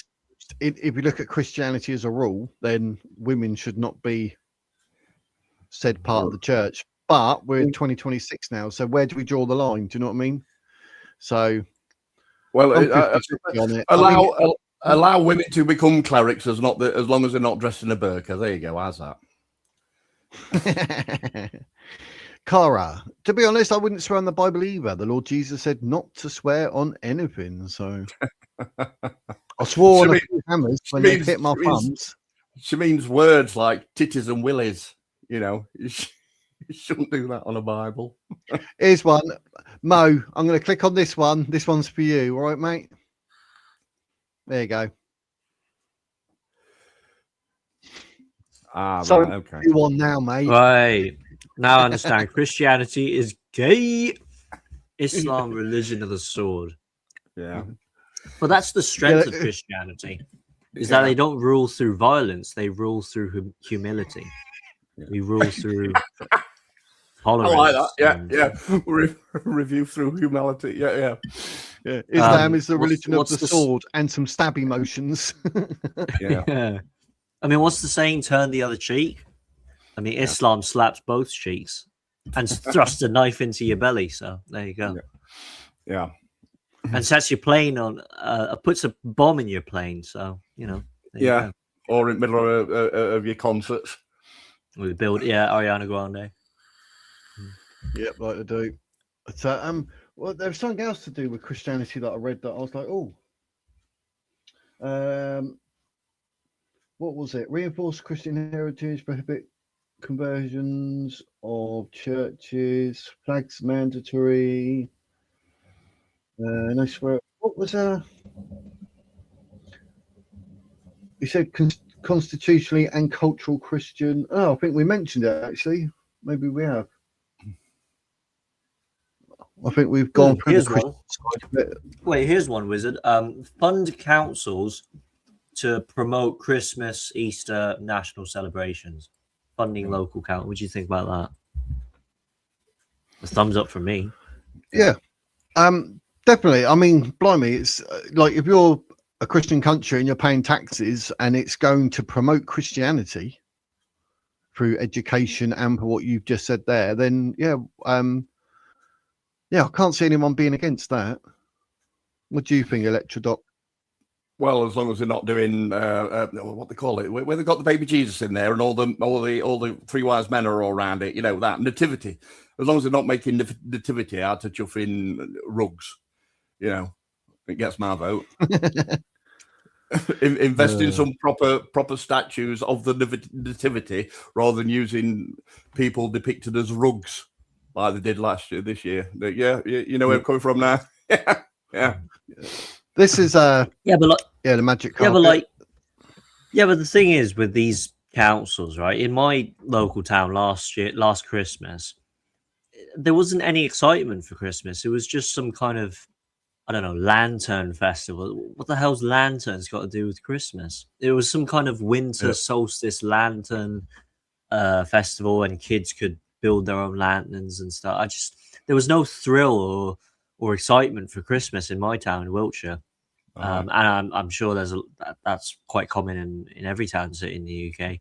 They should bring back the excitement of Christmas and Easter especially, because you know, it's just there's no character in this country. There's no, it's really lacking. The thing is, Christmas. What bugs me is now all about monetary.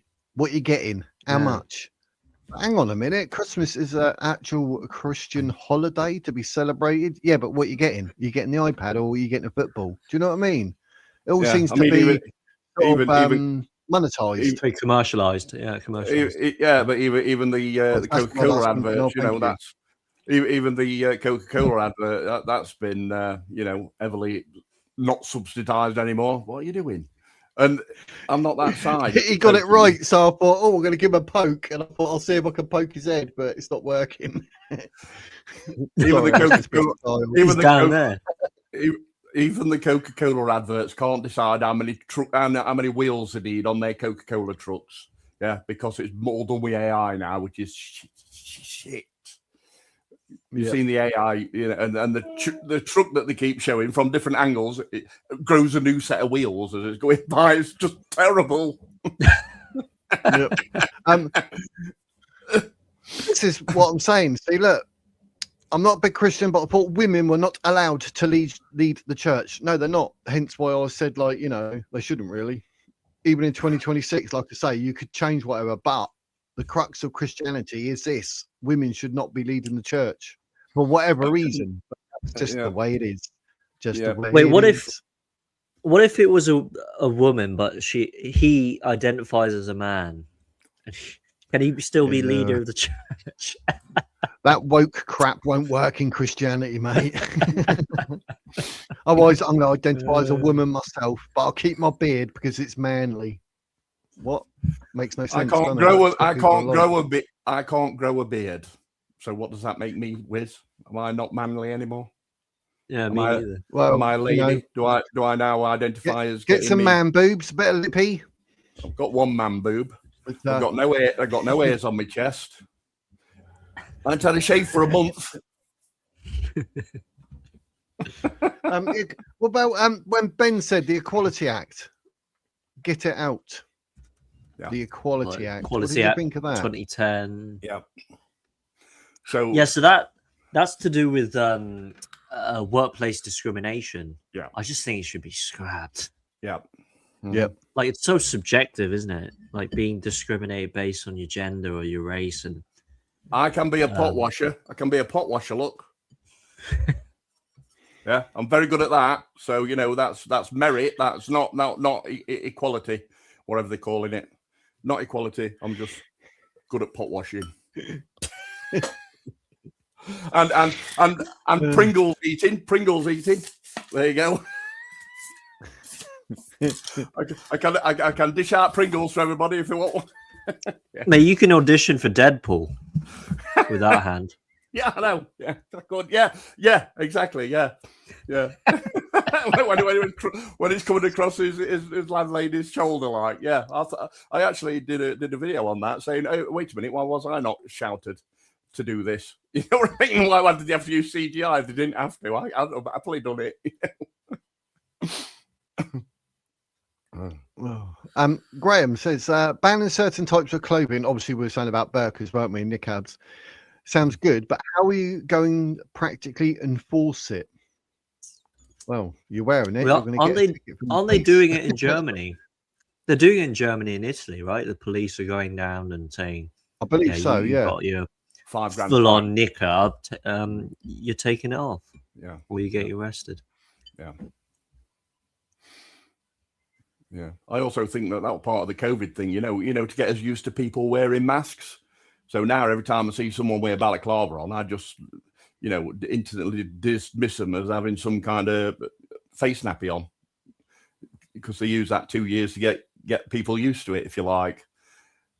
Yeah, just a conspiracy theory for you to mull over there. Did Ben Habib say anything about online safety? Because obviously they're talking about the social media ban, aren't they, on under 16s? No, they didn't mention anything about. They didn't mention anything about a digital ID other than the Q&A. He touched on it briefly, but since this was an immigration policy event, there wasn't anything on online stuff. And what was it labeled as? Immigration, culture, restoration, and culture. Restoration. That was it. Yep. Yeah, restoration and culture. But I think there's going to be a policy on that. I think they see way too much kids, don't they? It's a shame. A third rather than spare. That's one way of doing it, Cara. UK government fighting to keep the audit reform bill dead because they know that if an AI audit tool like Musk is deploying in the US is ever allowed to run on the UK, will expose them all. Truth teller. Yeah. Oh. I have no idea. I'm afraid. What's that? The New King James, the Bible I use mostly. Yeah, I got the Quran as well. Yes, I've read it, so people can say stuff, and I'm like, Download the Bible. Why not? I'll have your Quran. I've run out of toilet paper. That's mine for when I run out. So no. Next lockdown. That book will get extremely thin. Yep.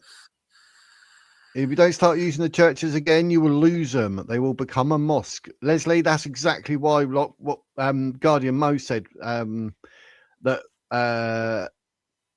Ben expressly said no church could be converted to another religious building. Which, I mean, I'm not being funny in any shape or form here, guys, but in that common sense, that is literally like common. It's a church. It's a Christian church. If it's not going to be a Christian church, you either like close it and people can just come and see it, or surely you'd knock it down. It would never ever become a mosque or a synagogue or nothing. Surely it's Christian. It was built Christian. I mean, it's a church. I mean, one of the first things you ever put down in, I think it's civilization, is your church, your ankh. Yeah, you used to place that down, and then that would allow people to, be spawned there, because it's a central thing to any foundation that you have, even in a game. Central thing, a church. Well, common sense isn't common anymore. No, it's not. That's the problem, mate, isn't it? It's just like, but what's like Islam just builds its mosques right over the most holy Jewish place. They're like, oh no, it's a mosque now. It always has been. Like, no, it hasn't. They literally just lie, and they build over things and convert things from Jewish to Islamic, and then claim it's always been theirs. You're like, really? So that no, it should. Well, even in the Christian world as well. I mean, one of the bases for the ancient Christian faith was Constantinople, but now it's Istanbul in Turkey, and they've basically built this mega mosque over that main church in Constantinople, and now it's the whole thing is fully Islamic. Erased from history as well, which is another tactic that they use, isn't it? Yeah. Yep. Yep. Cara Guizia, C.S. Lewis, a great Irishman.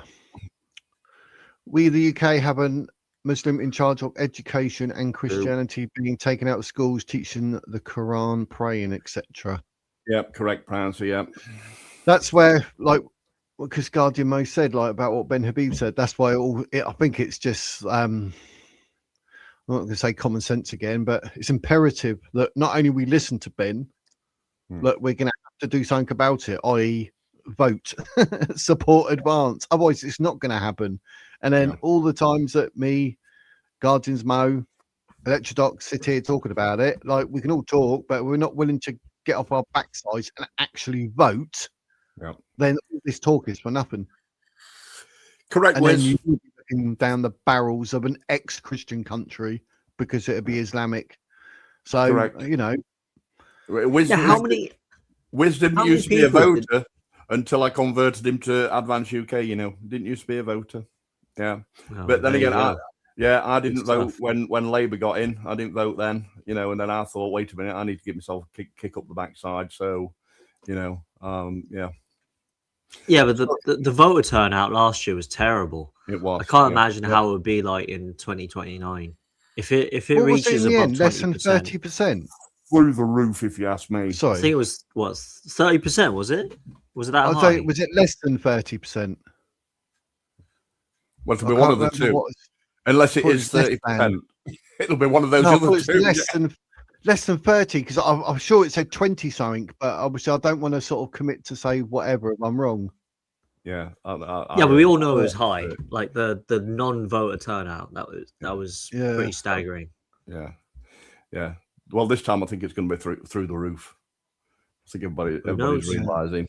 Yeah. No, we just have to wait till Labour get this country into real mess. Like, I hate to say it, but they haven't done enough damage. I think.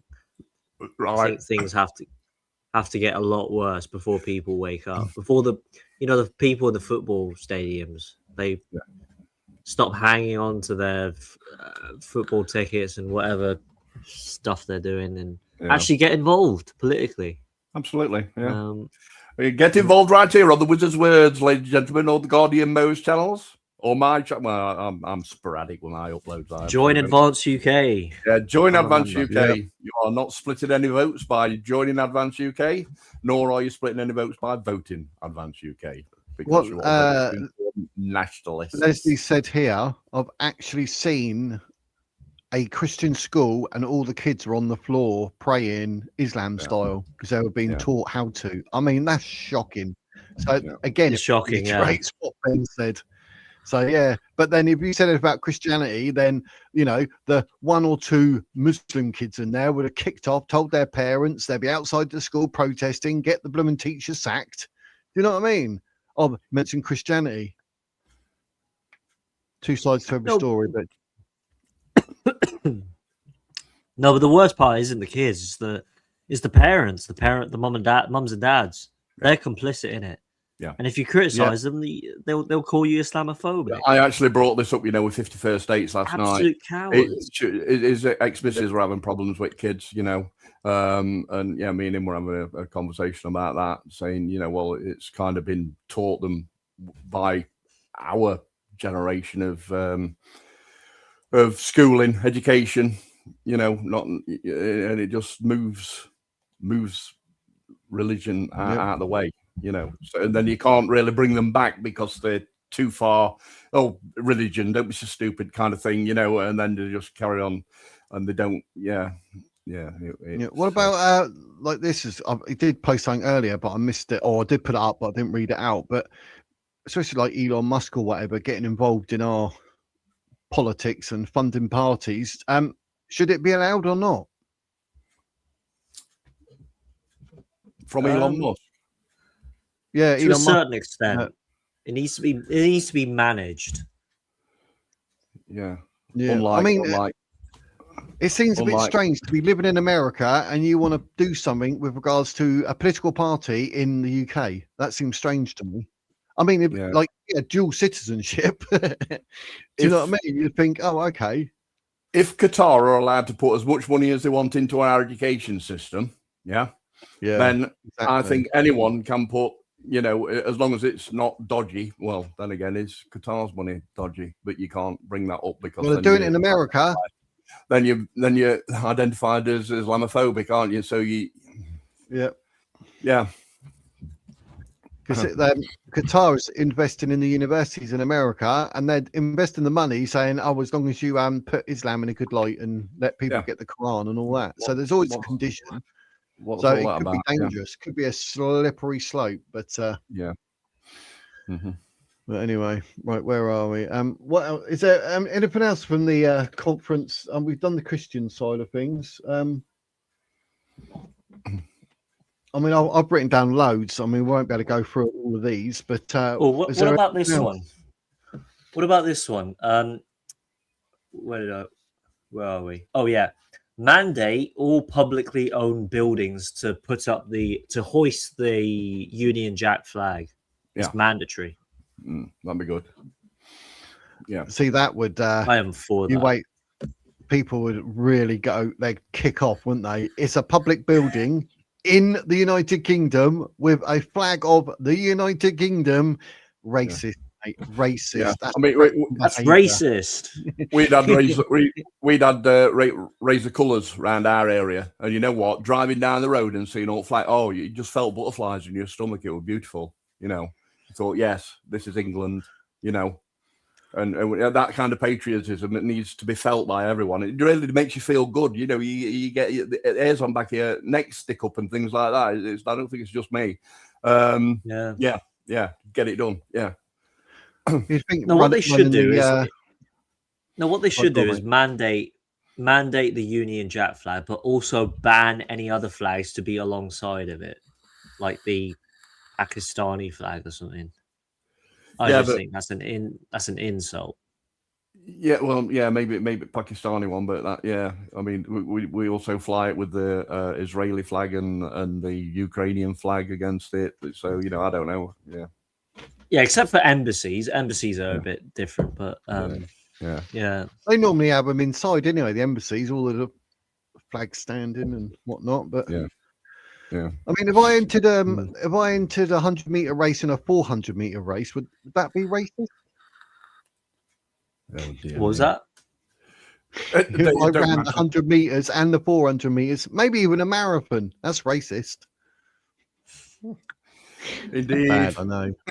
There's no way I could think of a race and putting it into racist to just like, I think, because race is absolutely thrown everywhere and it gets on my nerves. Like, as soon as you see Tommy Robinson, racist, Islamophobic, fascist, bigot, my God, mate, got any more buzzwords? It really bugs me because they know. At some point, like even I get it in my comments, like you're racist. Like what? Yeah. Yes, well, Do I look like Usain Bolt? No. Within this last 2-minute snippet, right? You've already banned your own YouTube video. I think only the live stream viewers are going to be able to see this now. Anyway, yeah, it's terrible. YouTube terrible. I don't. Who's Ricky Doolan? Anybody means know him? Ricky Doolan, other than that name. Well, we spoke about it earlier. He's a spokesperson. Yeah, he was the guy who began the big Christian speech at the beginning of the Advance UK conference. Is that the one with blonde hair, beard? Yeah, sort of goldish blonde. Yeah, that's definitely been bleached. Ex-UKIP member, apparently, according to Mo. Yeah. Paul Pop was on camera. Wesley Winters filmed him saying illegal migrants were okay. Legal. That'll be legal. I don't. It's not going to be saying illegal. You know. Surely you misspoke. Meant legal. Yeah, he says that. Oh, when you're live, you've got to be so careful. It's like it's when you missay, people jump on it. Yeah. So. Like the one with Ben Habib when he went on to say, so someone came up with it and said, "Oh, Ben Habib doesn't even want to run a party." And I said, well, if you'd have listened to that entire snippet, because I just watch YouTube all day, if you'd have listened to that particular snippet, you would have heard Ben Habib go on to say the party was created for Rupert Lowe to run. Yeah, whereas I'm going to have to step up and do it. You know, obviously, sound bites, TikTok, usually accompanied by someone dancing like this fecker. Yeah, TikTok one shooting in the face like a septic horse. But yeah. That happens. Why don't we just ban TikTok? TikTok's an awful platform. It's just sound bites, isn't it? It's just Chinese spyware with a dance going on in the background. Yeah, it's CCP spyware. Yeah, correct. One thing I did want to touch on was the indefinite leave to remain. He said about taking that back to the Boris era in 2019 to abolish it. Yeah, so to abolish it, and also anyone who's granted IDLR since 2019, so the Boris wave, it will be revoked. I think that's necessary. Absolutely.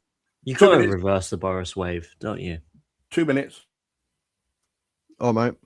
Yeah, because like they're saying, like you've been here like 5 years. Those 5 years you spent it on the dole or on benefits, but then regardless. Been here for 5 years now, so you can stay forever on benefits. I'm like, what? And then he said, right, we'll abolish that. I tell you, I could have jumped out of my chair. Like, yeah, ooh. It's like when Tottenham. Exactly. I was like, oh, get in. I was like, yes, it needs to be said, but he's going to get called a few names, surely, for saying this. It'd be called racist and anti-refugee asylum seeker. But like the thing is, it wasn't common. It's just common sense to do this sort of stuff, but it creates this entitlement culture, and that's what these politicians, the Tories, they completely betrayed the nation, haven't they? And these people who were granted IDLR, they're probably not going to be very happy, but it's the way it is. Yeah, too many Indian restaurants, too many vape shops, too many Turkish barbers. I'm sure we can cut down on that. And so then this maneuver would probably turn back, just close down those unnecessary shops and turn them into, I don't know, something that can be refurbished into something that's useful to provide for the British community. Provide housing for the veterans. Ben was talking about that. And he brought on that former para on to speak. I believe his name's Andy Dye. Yeah, he was brilliant. He was saying, like, I've served 10 years for the British Army for the paras, and what did you get in return? You don't get priority housing from this government. They treat their veterans like shit. Yep, they do. Because even It's that crap. Nigel Eli as well, wasn't it? Blimey, all the stuff that he'd done and that, and been blown up and shot and everything. But yeah, I don't think there's not enough support for veterans. You go out there, put your life on the line. You must have some serious, massive kahunas in the world of like being courageous and brave. And then you come back, and the government's like, "Yeah, thanks for that. See you later. What are you doing? Go away." Exactly. Yeah, you stood face to face with people wanting to kill you, the Germans, the Nazis. Yeah. And they just completely turn their backs on them. And well, they make more effort for people on benefits. They want people to not work or refuse to work. That's just brilliant, isn't it? Just reward the lazy types. And I don't think that at all. Scumbags. I mean, where's all the tax going to come from if no one's working? You know what I mean? No, all money the rich just people grows are on leaving. trees. Yeah, apparently. Mm. I take it this was a question about the Greens, or a subject about the Greens, was it? I'm only guessing. No. Yeah, no. All right, okay. Carry on. You got that wrong, mate. Up the cherries. I would love to come on sometime and talk about the online grifters who make out that they support this, that, and the next thing, but always use Tommy, Katie, etc. in title for clickbait. Have you got a camera up the cherries? If you've got a camera, I think, you know, it's a good thing to support that, Wiz. You know, if they've got a camera on rather than just an icon just flashing away at the side. If you've got a camera, then come on one of the live stream with visitors streams that Wiz does every week. Yeah. The Paul Burgess thing. Like you didn't give a glowing report, which is alarm, but it wasn't really an alarm bell because it was sort of like he's putting things across. They didn't listen to him or something. Do you know what I mean? It's not as It wasn't like there was an actual problem. It was just maybe Paul didn't like how people were reacting to him, and he thought he was there to say like this, that, and everything else, and we can call this, that, and all that, and they turn around and they just didn't listen. I wouldn't say that with his bell. Yeah, especially with his network signal and communicating his ideas across in the form of like Max Headroom. But he comes across as a genuine bloke. Don't get me wrong. He came across as a good bloke, but he obviously didn't like the way they treated him. What do you think, Guardians? No, well, I will say, like, I actually exchange a conversation with him. Like, we went back and forth via email. I told you about it. I found his way of communicating to be quite peculiar. Right. He's quite direct. He's really direct. Yeah. And, you know, it can be a bit off-putting for some people, especially when you don't know them. I think his way of talking to me when he doesn't know me, that was a bit, I guess, awkward. But I was getting a talking at you vibe. You know what I mean? Yeah. There was a bit of that. But you know, he's an expert in his field. He knows his stuff. Yeah. And I told him, like, a lot of the members and supporters have a lot of respect for you. Yeah. And I talked about, you know, I actually wanted him in for an interview. And I wanted to discuss with him why you left Advanced UK and what you feel about it. And he was just getting a bit, I wouldn't say aggressive, but really agitated and a bit kind of heated in the moment. And I just had to step back and I said, the supporters have a lot of respect for you, and I can bring you in for an interview anytime to talk about energy and net zero and stuff. And he was happy with it. That's sort of why my interview went the way it did, because like I've got the curse of being an empath. I can feel people, but I just felt that we needed to be a certain way with Paul, and that's why I deliberately did not want to comment and say, but hang on, blah, blah, blah. Because one, it was the first interview and people will see it. And two, it could put off potential people going, oh, we'll come on your channel, but you just have a go at your guests or something. So, you know, unless you say something that is ridiculously, obviously stupid, I'll probably jump in. I'd have a go at them.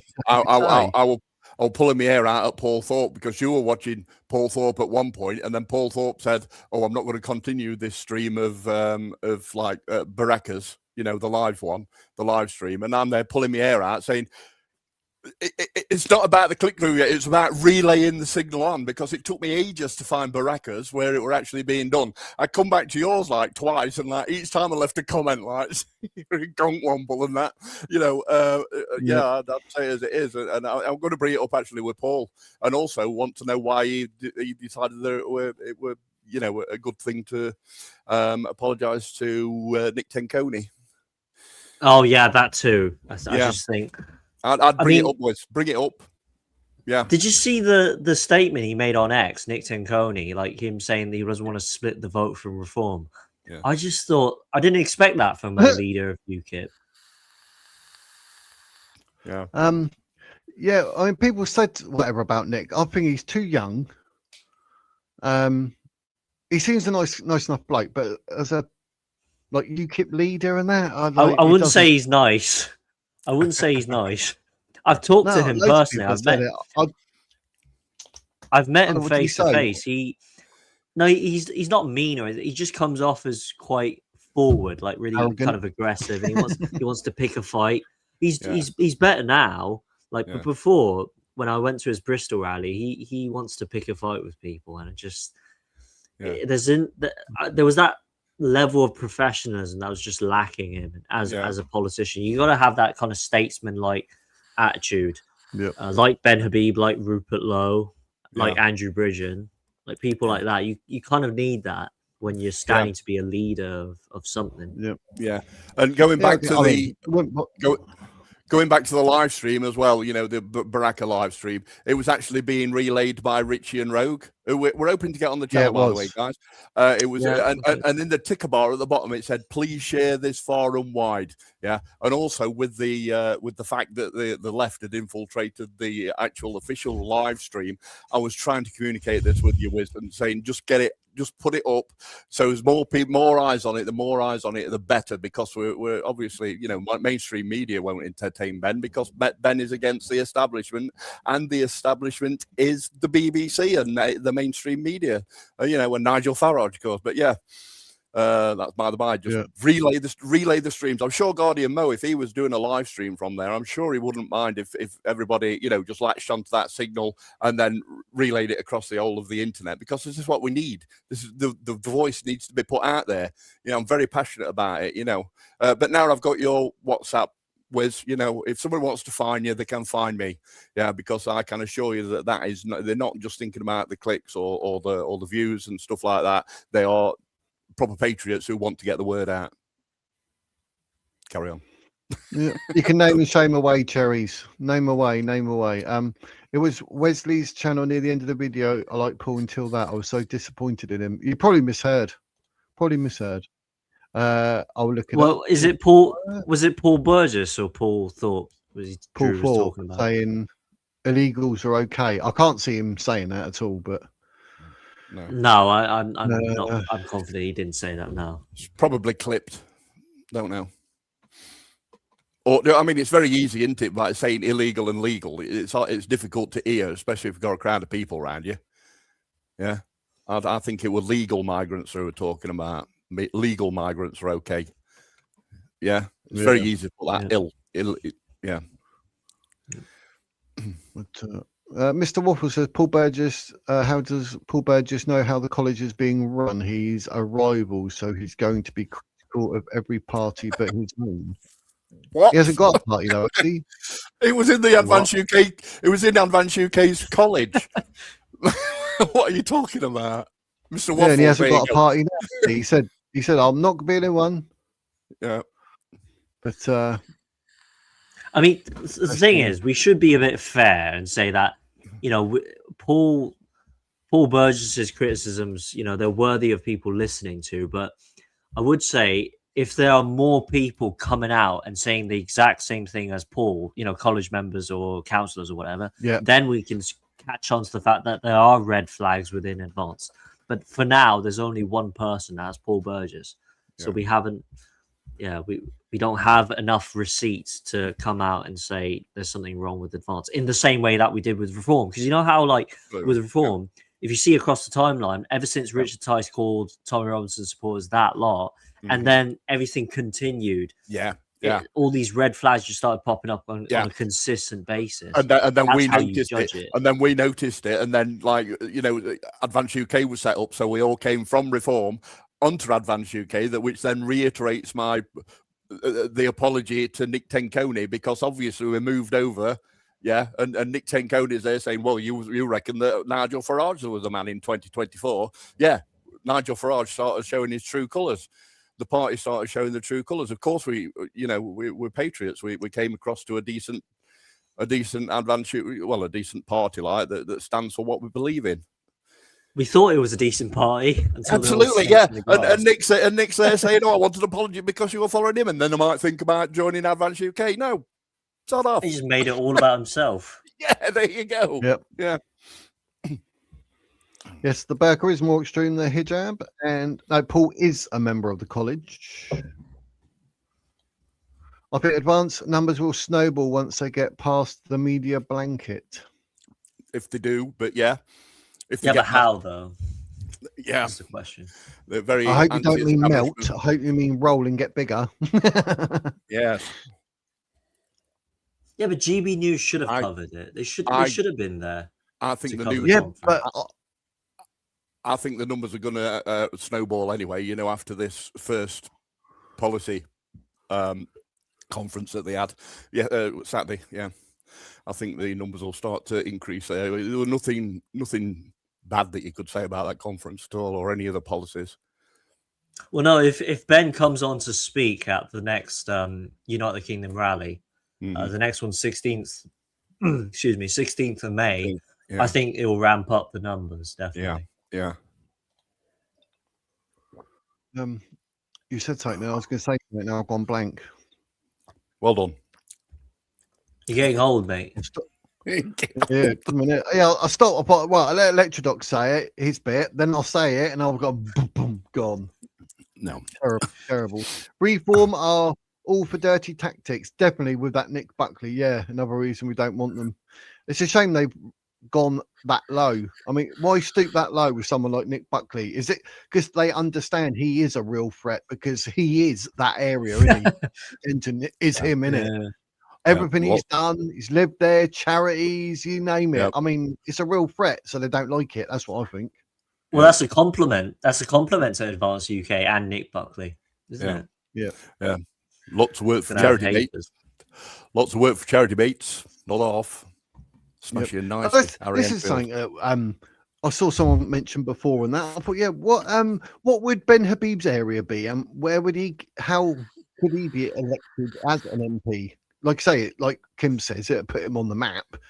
Because some people say, "Oh no, he could have been Gorton and Denton's candidate," which didn't make sense to me. But what would Ben's area be? Would he part of London or something? Well, I don't know.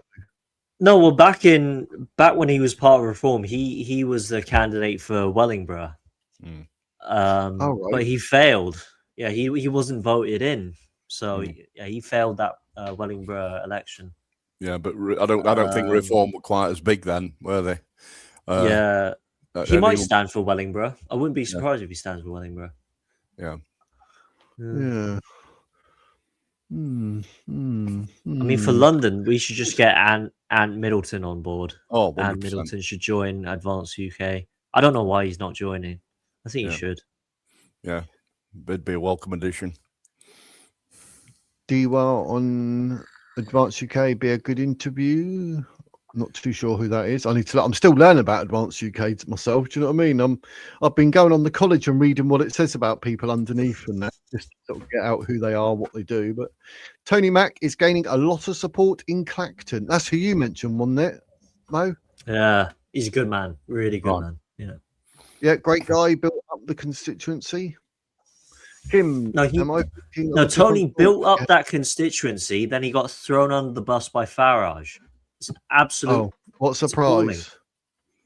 It was appalling.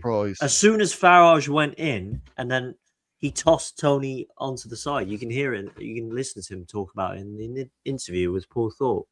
It's awful. That's bad. Am I thinking of a different Paul? He had his Britain bus with the sign on it crushed by the government. What? Paul Burgess, Paul Thorpe, what? Nigel Farage is the only guy I know. We're bus. They said I'm thinking of a different Paul. So Yeah. That's on the subject of either Paul Burgess or Paul Thorpe, one of those two. But I don't know of any bus that they frequent on. That's what you mentioned. Ian saying about the fake letters sent out by Reform to the residents of Gorton and Denton. Is that what you touched on earlier, wasn't it? Yeah. I noticed that one. Yeah. Oh, Helen's. That's Paul Golding. Ah, Helen's on it. Reform have a media channel and printers. That's not a people's party. I found out accidentally that Nigel Farage has 500,000 shares in GB News. Yeah. So, yeah. Massive influence on Reform on GB News. Yeah, this is why you don't see Rupert Lowe or Ben Habib on Reform, because they're basically a political mouthpiece for Nigel Farage. Well, you see plenty of Zia Yusuf, that Mohammedan Yusuf. Yeah, who the hell is he? You know, pays £200,000 to gain access to a nuclear button, for God's sake. Exactly. They just brought him into the cameras. They bring him into the cameras. They bring him in every day in that garbage news studio. Yeah. So that people on our side can become desensitized. Yeah, I think Nigel's just a front man, you know, for something that's happening Islamic within Reform.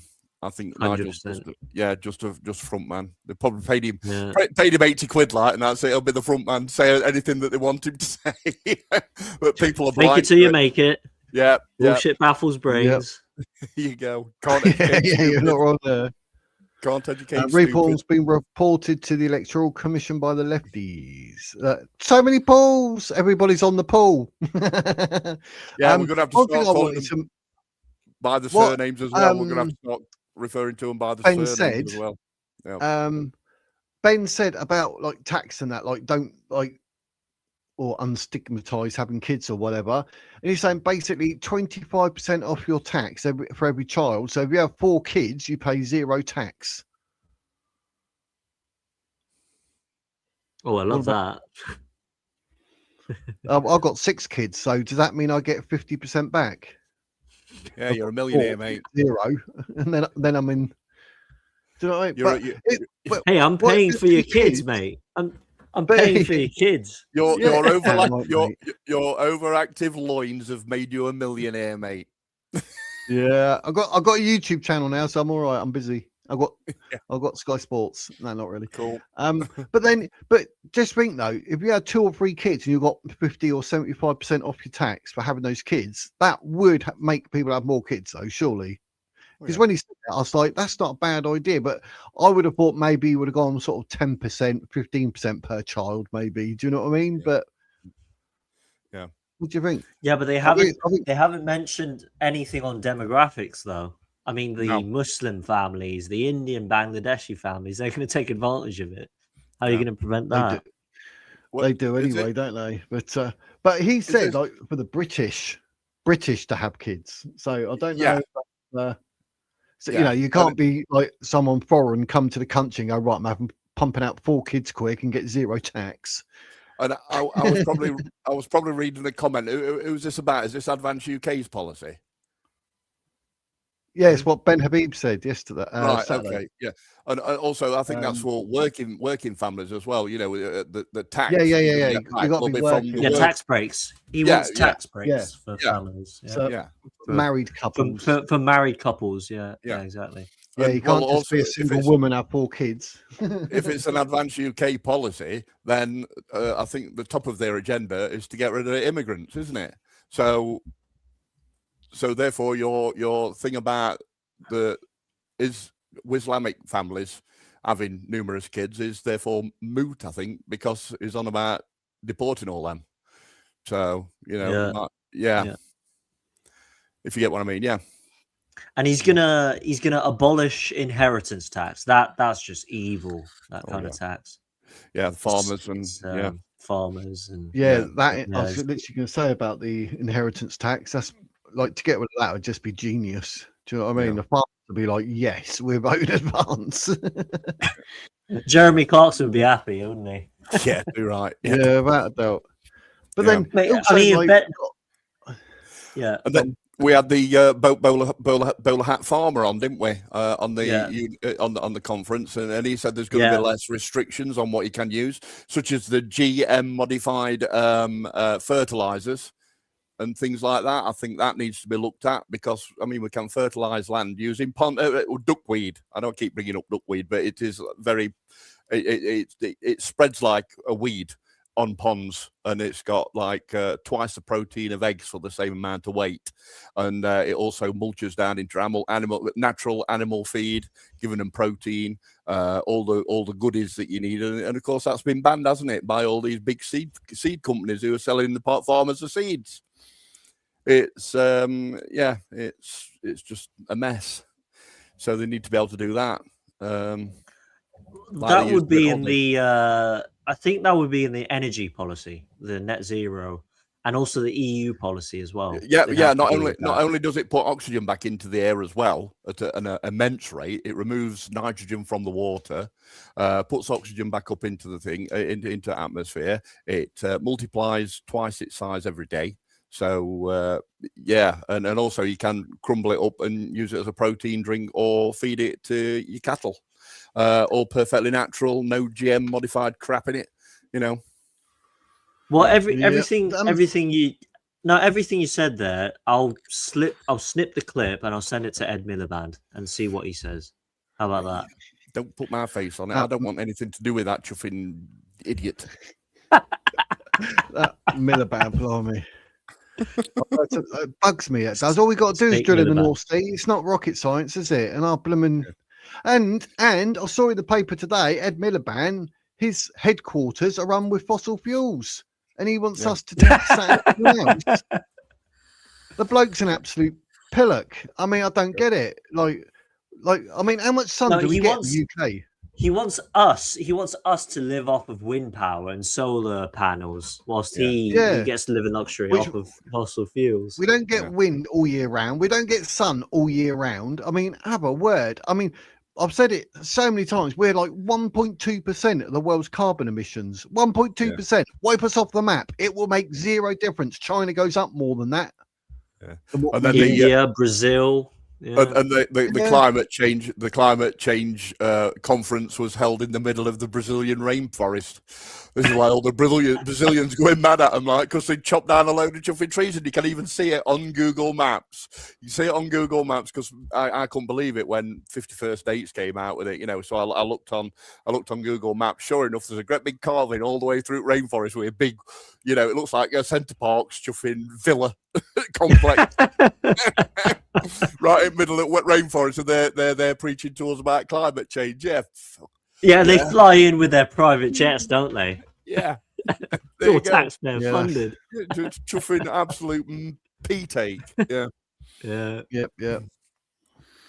So, do you think like, because people keep saying about Nick Buckley and that, do you think he's actually in with a realistic shot of winning that seat, or? I think he has.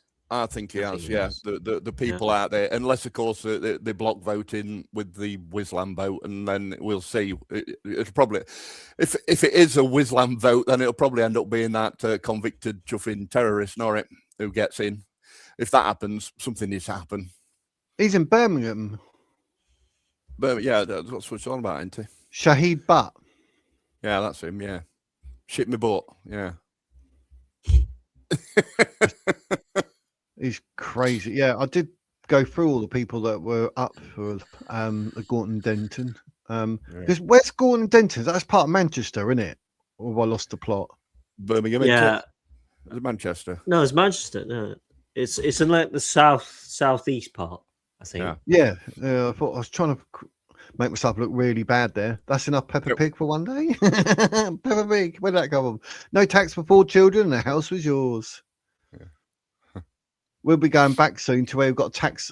We get window tax, and we start bricking up all our windows like they did in the old days. Do you know what I mean? So I can remember that briefly.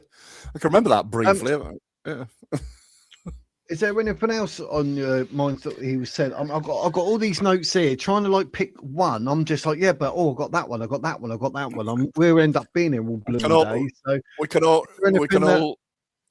already see the little doodlings of the penises with wings and things like that on your notes. Don't worry about it. Yeah, I'm looking through the notes. I've got so many. I've got a page and a half of A4. I was going to do it up on me Word, but I thought I'll write it down. There won't be much. My God, mate. Sat there watching it. But there was so much good stuff. So it's a good sign I've written down a lot.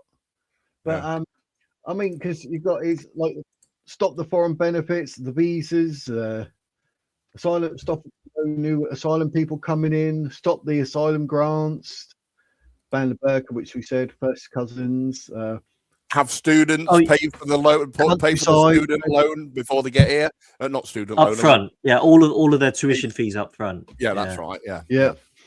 That should be mandatory. Absolutely. Yeah. That's a good one. Yeah.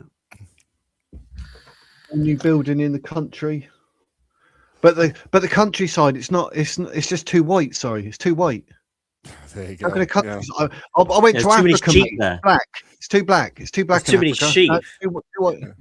Yeah. Got to get rid of the sheep. Yeah, that's it. Yeah. We'll just have to grow black sheep. Yeah. Don't talk to them. You can't talk to sheep. Yeah. I spoke to a sheep and he said, "You need to go back." Indeed. Yes. Oh dear. Bad. Yes. Bad. Not all the wool over your eyes. Bad. Back to Bangladesh. Angela said, "Guardian, you need to apply for the advanced college." Yeah, thinking about that. Well, that's flattering. And then Cara said, "I agree." Yeah. Ever thought about that? No. I don't know. Maybe we'll see. Well, I want to get involved. I want to get involved with Craig Walton's project, his youth group. So I think that would be good. That'd be good. I think Why can you not? We got to get more young people. What's your area, Guardian? Can't you be a candidate in your area? Would you not fancy that? Do you know what? Edward Oakenfold, the guy I interviewed, he actually asked me. I said, I have to reject that because at this point we need people who are born and bred in the constituency to run. And I've lived in Wiltshire for what, a year and a half, 2 years, maybe coming up to 2 years. I don't think that's very fitting. I think. But you could spin it. So I've only been here a year and a half, and I can see exactly what's wrong. You all need to vote for me because this, and this. And what candidates? What kind of candidates are running over there in Wiltshire? Did you say, mate? Wiltshire, the whole of the south, the whole of the southwest is a whole Lib Dem stronghold. Right. You either vote for the Lib Dems or you vote for the Tories.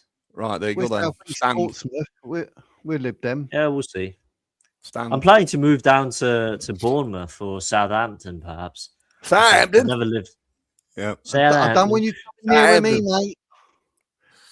I can't have you coming near me. You've only been there for a year. You're not coming down here for a year and saying that you were British and you're all this and that and you're all Christian. Shut it. You're racist, aren't you? You're really racist. He is that way. I'm not running anywhere. Anyway. It's discriminatory. What other questions have we got then from? I was born in Southampton. I just don't want you there, mate. It's not racist. I'm just saying it's for people who are born in Southampton. I'm joking. Where were you born? Where were you born? Was it? Are you like originally Pompey or just born and bred Eastleigh. Pompey? Or... I was born in Eastleigh. I was born in Eastleigh. Okay.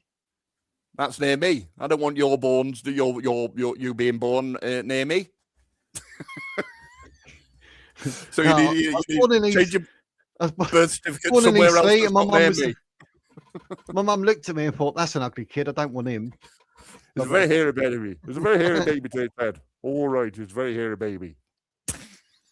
Pat the milkman will know that. When I was born, they were like, "I've never seen a baby with such a long penis." And they went, "That's the umbilical cord, mate." Indeed. Yes. So what other questions have we got from the public, Wiz? These dad jokes are just terrible. Go on, where's some mine? How you doing, Paul? Hope you're well, my friend. Hey, Paul. It's Paul. If if you got 5 minutes, you can come up if you want, Paul. If not, you can just stay in the chat, obviously. But just discussing the conference. I don't know what part we're on now because I was putting out some really bad jokes and making myself look silly. But where were we? I'm all lost in the chat as well. I just actually scrolled through because I saw Paul come up because it's in a grey box. But yeah, everyone's praising you, aren't they, for the college? So yeah, Paul Falk could put you forward. Oh no, you've only been here a month. But We'll see about email Paul. What are you going to suggest, Angela? It pulls up Mrs. Tea Time. Mrs. Tea Time. Enjoy time with your wife. I'm not going to ask what you're doing with Mrs. T to say it's Mrs. Tea Time, Mrs. T Coffee Time, or whatever it may be. But yeah, it's got to be done. That's what I'm doing after this. I go and sit with the missus, watch telly for an hour. Then she goes and makes my dinner because she wants to. By the way, because she wants to.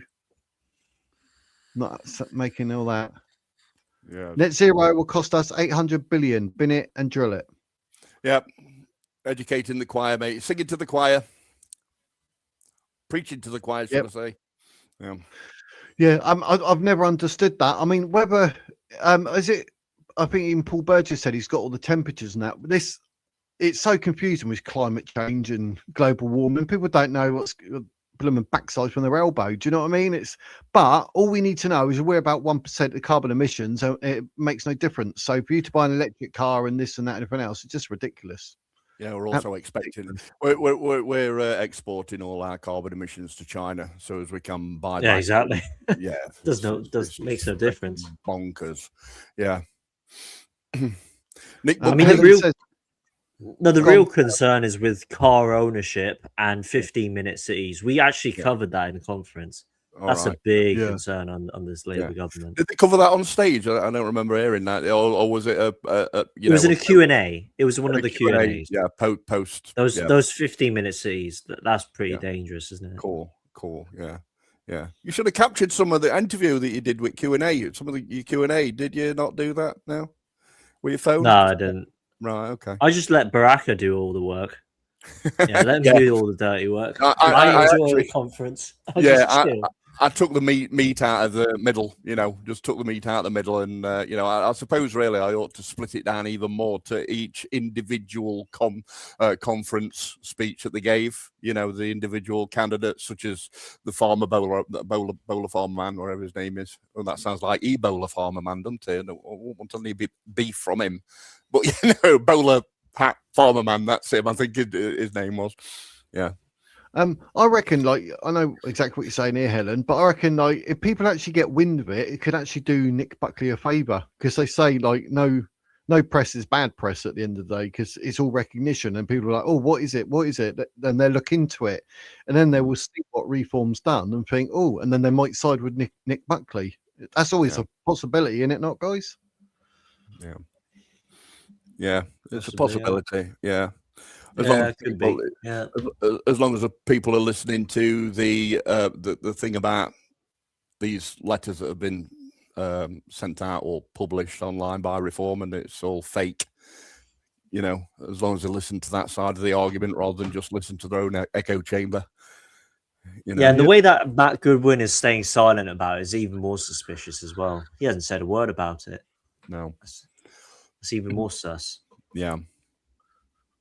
Too far away from Gaunton and Denton. I'm on the south coast, Ian. Well, Electro, you can help out. I thought you could do it by a postal vote to vote from. Stop. Right. You kind of hoodwinked me into it. I'm still unsure. Yeah, I'm still waiting for the letter to come in through my post. Right, I'm unsure if I can get in touch with the Electoral Commission because I've got a telephone number now. But I think that's just my local council, and say hello. I'd like to vote in the Gaunton and Denton elections, and see whether or not they actually send me literature through saying either I'm a prat or yes, you can do that. Probably I'm a prat. Yeah. You're probably writing it right now. Editing it. Thought Spain was England, but yeah. Thanks, Paul. Thanks, Paul. Appreciate it.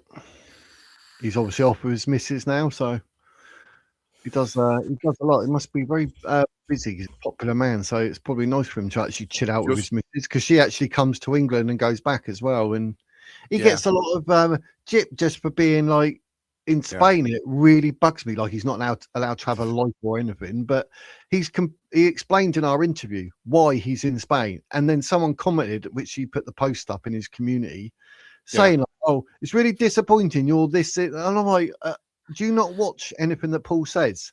We know why he's there. We understand why he's there, and if you've got an issue with that, then it says more about you as a person, surely. Yeah. Also, Paul is Paul. Please correct me if I'm wrong, but I've Googled it and I wasn't using my Google Assistant. I don't even realize I've only got one light bulb in the house. It seems to keep thinking that I'm addressing my thermostat, which I haven't got. Anyway, I've lost my train of thought. So, Paul, if you could kindly tell us, you're able to be in the college because you are a voter in England, aren't you? You're able to vote in English elections, British elections. I'm fairly sure that's correct. Even though you're over in Spain, you're able to do that. It's just so as we can shoot down the trolls who keep, mentioning things like this. Oh, well, Paul's not even English. Well, he's living in Spain. Why should he be allowed in college? But that is a rule and a stipulation within the college literature that says you are able to do that. So if you could, fill us in on that, that'd be good. Just say a yay or nay. Yes, I'm allowed. To come around with Wiz's point earlier, at the beginning, after Paul immediately left to Spain, I was really critical of him as well. But then I rethought everything and then looked at him from his perspective, and I rewatched some of the videos that he released. For justifying why he had to leave, and I thought, you know what, he's actually doing good work in Spain. And if he came back to UK, he'd risk getting arrested, prosecuted, and I think we should point the finger. We shouldn't be pointing the finger to Paul. We should be pointing the finger to this government. That's the point. That's basically it, mate. You shouldn't have to leave to Spain. I don't think it's just. And there's these mad critics on YouTube. I'm not going to mention their names, but they always use Paul Thorpe's name just to pump up their channel or attempt to pump up their channel. I've seen them make 1 hour live streams analyzing every detail of a video that he's made and criticizing it. I just thought that's a bit disingenuous, trying to make your own channel popular using a big name. When I criticized Paul, I made a video about it, but I didn't mention his name because I just thought that's just rude, and why would you do that? Yeah, indeed. But I mean, imagine you're in England, you think, oh, my daughter and grandchild is in Spain, let me go and see them. Oh, look, I've been detained unnecessarily, been arrested. They now want to do all this and do that. Right, now I can go and see my daughter and my grandchild after wasting 8 hours doing that. Right, and now I'm going home. Oh, look, now I've been detained in Gatwick. That's another 8 hours. They've arrested me. They're going to go through my phone. Oh, right, they're going to do that next time I go and see my kids in Spain. Well, I'd move out there and all to prevent all that. And because obviously his political standing with Tommy Robinson, etc., which there's nothing wrong with that because we're all free to do what we like. But could you imagine doing that every time you wanted to go and see your own family? And obviously, if you were in Paul's shoes, you would do the same. Exactly. So when people want to sit there and say, oh yeah, but he's in Spain, he's not patriotic, like, shut up, sit down, get a job. Like, you're getting on my boobies, mate. Like, I mean, these are the sort of people, they come out like that with me and I was on my pub door, mate, I'll just grab them and lob them out. I wouldn't even listen to a word they said. But obviously everyone's allowed voice on the internet, even keyboard warriors. And you're like, leave the bloke alone. Do you know what anyone? Well, no, I think to caveat that, just to kind of look at this perspective of the critics, I think Paul, he did kind of make a very sudden move over to Spain, and that's what triggered my reaction and people's reaction. I guess he should have maybe could have done things a bit different, and he accepts it. He accepts the criticism, so good for him. That's fine. He could have considered other options as well, like moving to Wiltshire. Perhaps Wiltshire's lovely, Cornwall's lovely. You don't get that. Yeah, but his problem is going to see his family in Spain. soon as he does that, like we saw what happened with Tommy Robinson, just because he's in his mate's Bentley and had some charity money on him. Yeah. Look, this is Tommy Robinson coming. Right, before he even gets here, we're arresting him. Yeah, okay, cool. Just for being Tommy Robinson. With the pictures of him, with the pictures of him lounging in the hotel swimming pool in the house that he owns, apparently, that he doesn't own. Yeah, shocking. People got lives. Yeah. You know what I mean? They've got to do what's best for them. Oh no, let me comment on it and say it's wrong. Like, sit down, shut up, and get a job. I'm not interested. Yeah. We got one about five comments up, from Dan the Lionheart, and he's saying Paul's not able to vote in this country, but he is able to vote in this country even when he's abroad. It's called a postal vote. You can do that. Yeah, that is quite.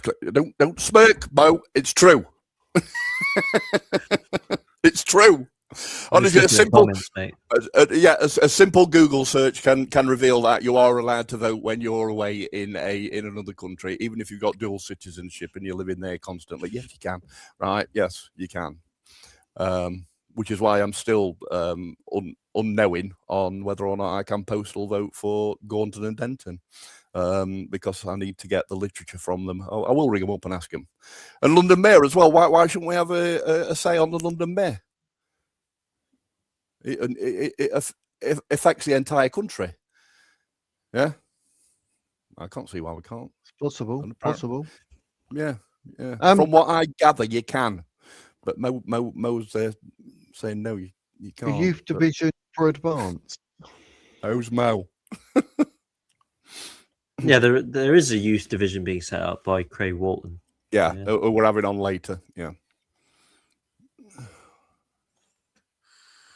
Don't take this the wrong way. I don't want a kid teaching my kid elders. Let's get back to knowledge being taught, not ideology.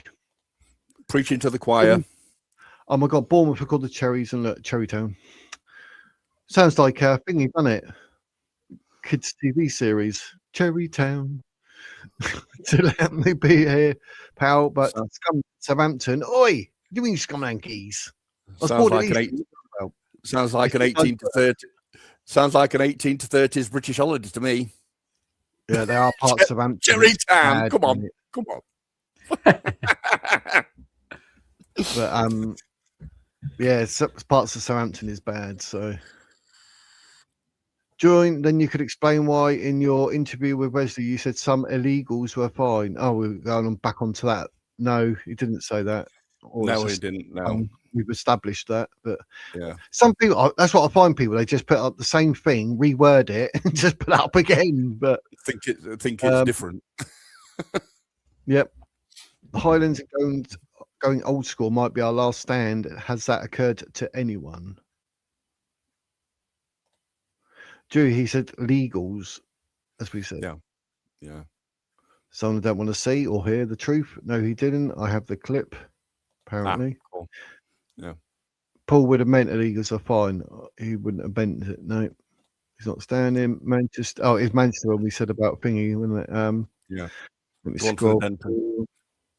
Paul's English. He can be a member of the party, but just can't stand or cast a vote when out of the country. That's what you were saying. That's wrong, isn't it? That's wrong. Yeah. It can buy. Well, we should ask Paul. I did. I think I asked him. I think he might be having his tea now. He's probably got his face into his breakfast or whatever he's eating, and hasn't noticed. Maybe his missus. Yeah. I didn't want to say it, Wiz. You did. I was thinking the same thing. Everybody were thinking it but not saying it. But good old Wiz, he'll come out with it. Yeah, just get it out there. Yeah, go on. Yep. You do that. Never take it. I don't take my phone out with me. Got enough time, but I'm not giving them while I'm being abused. Paul makes many videos, being very critical on many things, so he has to expect it in return. Yeah, only Fair right. point. Yeah, fair point. Fair point. Only if what you're making is a genuine critical point. You're not like what you said, Guardian, it for the sake of it. Oh, it's Paul Thorpe. Let me try and pick bones about this. Yeah, that's just. That was one of the first things that Paul iterated on when he appeared on the Wizards channel last week. He said, "Ask me anything. I don't care. Just say it." He's a very honest young man. Brilliant. Can't wait to go and meet him in another week. Another week, I'll be there. Happy days. In Benidorm. Happy days. Joseph, he phoned in the other day, didn't he, about his injustices. I think some people are online purely because they enjoy stirring up poo. It's usually the same bunch, whether it's Paul in Spain, Ben's dad, whatever else they pick holes in. Yeah. Ben's dad. His dad was. Well, his granddad a priest or something. Do you know what I mean? It's like. No, his granddad wasn't a priest. You know what I'm thinking? I'm not 100% sure because we still need to get Ben Habib on in order to clarify this. But I think his wife's dad could have been a Catholic priest, and he was the one who did the baptizing for him. Because I know his dad's a doctor, and his great grandfather fought in World War One. Alongside the English, there you go, I've got a word for it now. From when I was saying with the English, isn't there? Alongside the English, because Pakistan was actually an English, what would you call it? Country?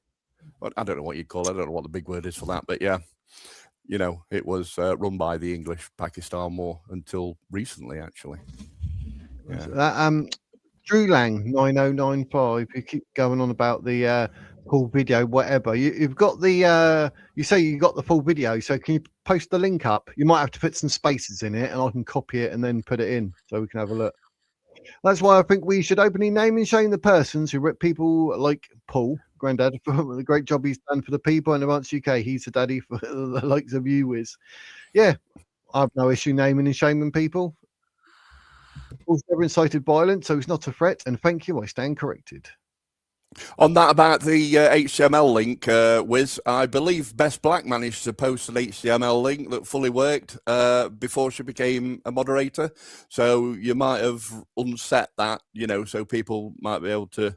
Don't do it though, guys. All right, we're used to folks posting Rick rolls and stuff like that, so don't bother. Otherwise, we're gonna have to reinforce that rule again. But Best Black definitely managed to post a link in its entirety, so then I can check that out. Anyway, like saying whatever, or we can get the context of it is like to get the video. So yeah.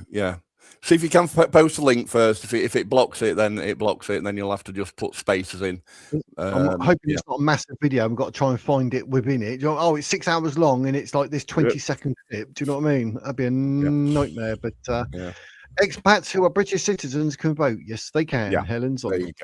There you go. Yeah. Only mods can add links. I will check it out. But knowing Paul, he probably got tongue-tied in the moment. More than likely, yeah. I mean, that's the joy of being live. You say something, you don't even realise you said it. You can vote because he's an expat. Yeah. Post a link. Happy days. British citizens living abroad who no longer have an address in the UK can register to vote in UK general elections. These are known as overseas voters or overseas electors. There you go. Carl's on it. That's good. Great. Have we got a moderator in chat? Have we got a moderator? Have we got a moderator in YouTube chat at the moment? Because obviously we're going from StreamYard, so my authority is compromised at the moment for me being able to check it out, because I'll have to open a YouTube link to this video. His maternal granddad was a priest or great granddad. There you go. Yeah. But yeah, Drew, get the link, get it up, and Grace says his grandfather or great grandfather on his mother's side was an Anglican vicar. I think that's what you said. There you go. That's his wife's dad. So, something like that. Well, if we can get the link up, we'll have a quick look. Otherwise, I mean, is there anything else, Guardian, that you've taken from the conference or whatever that you want to mention? Or I've got a question. Well, I think we should thank Floss and Francoise for putting everything together. I know I said before with the whole Paul Burgess thing, I had a bad impression of Floss. Okay. Maybe she was stressed because, like, even Ben says she's a bit of a pain sometimes. Ben has to admit, because it is a stressful job, like getting all the pieces together and getting the speeches right and make sure they're not too overtired. I saw Kathy Gingell's speech; she was like 10 minutes overtired. I thought you guys got to pull her out because it puts other people in front on delay. But everything was managed really well, despite the technical issues. So all credit, hats off to Floss. Yeah. So to put that into, sorry. Well, I was just going to put that into context, Mo. You know, when you mentioned about Floss being a little bit of kind of HR corporate, seeming to be an HR corporate member. Yeah. You know, that's what you mentioned on Paul Burgess. You know, but I think we've cleared that up actually with Paul Thorpe. Yeah, I mean, maybe she was stressed, and maybe that's her personality. So I suppose. There's a context to that, guys. All right. So what else were you going to say? What else? Yeah, just brilliant speeches. I had a lot of. Oh yeah, the guy who was sitting next to me in the stand. He had a really interesting story as well. You get to meet a lot of people. He's like 22 years old and he's trying to start up his own advertising marketing business. I exchange contacts with him. It's a good opportunity to meet like-minded people and stuff. So anyone who's ready for the next event should book tickets. I heard rumors. This is just rumors. Yeah. Take it with a pinch of salt. The next one is in Bournemouth. In Bournemouth. Rumors, okay? Yeah. Well, if you go into that one and you're going through Mansfield, you can pick me up if you want.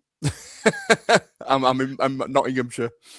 I Googled. I'll take a loop. All right. Yeah. Avoid me. Avoid dog. Avoid Electro Dog. Yeah. Yeah, because I drive there anyway. So. Is this one Britain has fallen? It says I put Paul Thorpe, England has fallen. This came up and it says Britain has fallen. It's at Katie Hopkins. So I'm hoping this is the one. So should we listen and see what he says? Well, man. Yeah. It's only about 40 seconds. The arrest of Katie Hopkins serves as a stark and frightening reminder to us all. Britain has fallen into the hands of people who rule us with an iron fist and who wish to silence their critics through fear and intimidation, using our police services to do it. And it's not just Labour. The once harmless Lib Dems and the Green Party are now all in bed together. Sinister people with sinister intentions hiding behind the fake guise of tolerance. We live in very sad, very dangerous and unprecedented times. Well, that's not it, is it? No, I think what they're saying is it's Wesley Winter's video, so it'll be a vlog that he did, and you're going to have a lot of background noise there, and also his vlogs are quite long format, at least 45 minutes long, so you're going to have to be trolling through it. I mean, if you want to find a link and find the timestamp of where it's at, then we'd be happy to show that on a future stream or what have you. People in the chat as well are saying, "Oh, we can't get the Advance UK email address," which no, you can't, because they're extremely busy. But what we're hoping to do with this channel, you see, is making a hub whereby you're able to bring things up with the college members. And the members, I mean, all three of us are all members, and we're here to listen to your questions that you drop into chat. And also, we do feature college members as well. I mean, we've had Paul Thorpe. We're going to have, can't remember his name now, but next couple of days, we're having that guy on. So, yeah, go on. Wes, do you think you'll be able to, or do you think you'll be able to get through all this lot to the bit where he's saying it? Maybe I'm just going, while you were talking, I was like, I'll take the opportunity to give it a go. But yes, because I do drone on a long time, don't I? Comes in handy. So I can. Comes in handy. Yeah, professional droner, me, professional tirade. Well, there's like a couple of points where it goes spikes. I wonder if those are the bits where he talks to Paul, because obviously everyone will start tuning in when it's Paul. But Yeah. I didn't want to rush to them and ignore it because no, my luck it wouldn't be. But yeah, I'm going to go through this bit and have a look. If it's not, then it's not. But I mean, Wesley Winter is an A1 vlogger. That guy is brilliant. Yeah, love him to bits. Follow him for He's very ages. neutral. He's very impartial as well. Yeah, he is. Yeah. He just puts the camera in people's faces. Yeah. I don't think you're going to find that, Wiz. So someone needs to go through here and find out where the timestamp is, so as we can show it you. Yeah. What's that? Oh yeah, it's there. Yeah, right at the end. Yeah. Oh, is it? Go on then. Yeah. He's in his turquoise suit. Yeah, that's it. Yeah. Here we go. Oh, what a result! Right. Can you see that, or do you want it bigger? Yeah. Let's expand it. Yeah. Oh, a vlog, by the way. Enfield Dan. A vlog is a video log. So he goes live on the streets like this, you see, and then he videos. Oh yeah, someone said 51 minutes. Yeah. On there's always so much noise, people having different opinions, and the message gets lost at times with any protest. What would you say is the main message for today? Uniting the kingdom, bringing everyone together. We don't care about race. We don't care about, to be honest, there's not a lot we care about. We just care about the culture, as in keeping our own culture, and I don't think that's a lot to ask for. And if someone is happy to come here and live here like Britons, then we welcome everyone. We have no problem. So you're happy with the multicultural society? It's more about the illegal migrants coming into the country. And do you know what? Even some of the illegals, right? Look, if they come here and embrace this country, just because someone comes here illegally doesn't necessarily make them a bad person. Yeah. And we have plenty of our own homegrown bad people that we need to deal with. Right, exactly. With crime, you see it everywhere. It's not just migrants. Crime's happening everywhere at the minute. But what we do have is we do have a massive issue with cultures that don't want to integrate into the UK, that want to dominate our own culture, and we're just not prepared to accept that laying down. And we don't want trouble, we don't want problems. We would prefer that everyone understood that this is the UK and it's UK laws, and we are basically a Christian country. Accept it, or the other option is you can always leave and go somewhere else. So final one, what is the solution? What, say, the government or even the people, what they should... I think the solution is right here today. Yeah. Unity. I mean, if you've been around here today, you would have seen people from all different backgrounds. And we are the happiest group that you could ever wish to meet. I've had people say to me today, they've never felt safer. So this is the answer. Right. Well, yeah. Yeah, I mean, all illegal. Yeah, it did say illegals. Yeah, one thing that did stack out for me. Yeah. He said some illegals. That can be taken way out of context, I think. Yeah. That was really bad PR, I think. Yeah, I think we need to stick to not illegals. They've already broken the law by coming into the country illegally. I think he's definitely changed. See what he's saying though. Yeah. This was 2 years ago. This was 2 years ago. Not all illegals come here wanting to break the laws and that. They're it's they've already done it. Wiz. They've already done it. The proof is in the devil is in the detail. They are illegal. They've already broken the law. Yes, I know. First thing but I'm saying they're not all coming here to then break laws in sexual crimes, burglaries, robberies, murders. Yeah, but they're not. Do you know some of them? Some of them don't even know they've broken the law. They just think it's natural to move to a safer place, to sanctuary. But that's not an excuse, is it? Because this is Britain. No. I mean, a country has borders. The country must enforce its own borders. Yeah. I've said a few times, by definition, you're coming in as an illegal immigrant. By definition, you are a criminal because you're coming in illegally. So there's no ifs, buts. You've broken the law. You've broken the law as soon as you stepped onto British soil. I mean, I suppose some of them, if they're not informed by the people smugglers that they're doing something illegal, then they might not realise that they've done something illegal. Yeah, I get that now. Yeah, I can see that. Yeah. Well, Ben did touch briefly on negotiating with the EU countries to target those smuggling gangs because they're in the seas, they're in the waters, and it's the RNLI that are offering this taxi service to get those illegal immigrants in, and those smuggling gangs need to be gotten rid of. It's like I've heard from a friend whose husband used to be with the RNLI. and she obviously knows lots of groups within there, and they don't like it at all. According to her, she said that they don't like it. They're so, broken by it. They're split by it. You know what I mean? By what the was I correct? He said, "Look, yes, you were, you were." Yeah, we will correct our he mistake. Said, "Not all illegal immigrants, but yes, you are." He did say like illegal immigrants. That's a big issue. But he's saying not all in his defence, but it's not really a defence. But yeah, I can see what he's trying to be politically correct there in the way he's saying it, and it's going to come off wrong, isn't it? He didn't say, "Oh, illegal immigrants, they're lovely people, come on in." Yeah, he didn't say that. He said, "Not all illegal immigrants are criminals," and he means like I assume running from crimes from their own country, but by definition, they are criminal because they're coming into our lands without a passport. So yeah, you can have that one, mate. Yeah, fair play. So all good. Europe tells them we have no borders, so to them there is no law. Yeah, well, they're in for a shock when they get here, then, aren't they? Yeah. Someone telling them to come to Europe. There's videos of people saying, "Go to the UK." Say that. Yeah, I've come across a couple now, like saying, "Oh, my message to the people overseas," and it's all spaghetti writing, and talking spaghetti language. And the last time people were talking in any kind of encrypted format was, in order to take over a country, was a particular Austrian mustachioed person using an Enigma machine. What are you doing?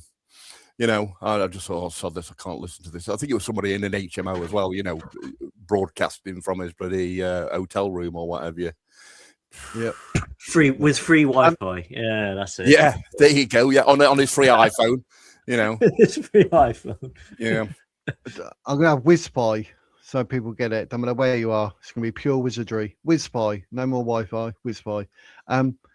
Yeah, I see what you're saying. Like, that's your only issue report. I mean, he wouldn't say that now. It'd be like, "Yeah, what I meant was," and then he'd say, "But what I'm saying now is," and it'd probably be exactly like us. So. Yeah. Churches built on consecrated ground.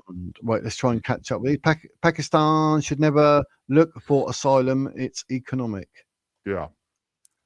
Oh, see you later, Cara. Yeah, I mean, we're literally going to end. So I didn't realize how long we've been going. Do you know, I literally looked up thinking like hour and 36 minutes. Then I realized it's 2 hours, 36 minutes. So my bad for my verbal diarrhea. And for it to continue, I mean, we had a good chin wag and a good chat, but honestly, in my head, I was thinking hour and a half. So apologies, Guardian Mo and Electra, but you're dying for a wee. I had one. I had one. Mate, off time. Wiz, can we just bring up this comment from Triggers Master? Afternoon, just off topic. Did you see Sammy Woodhouse was calling out Advance UK and all the other parties for not talking about the grooming gangs? Disappointing from her.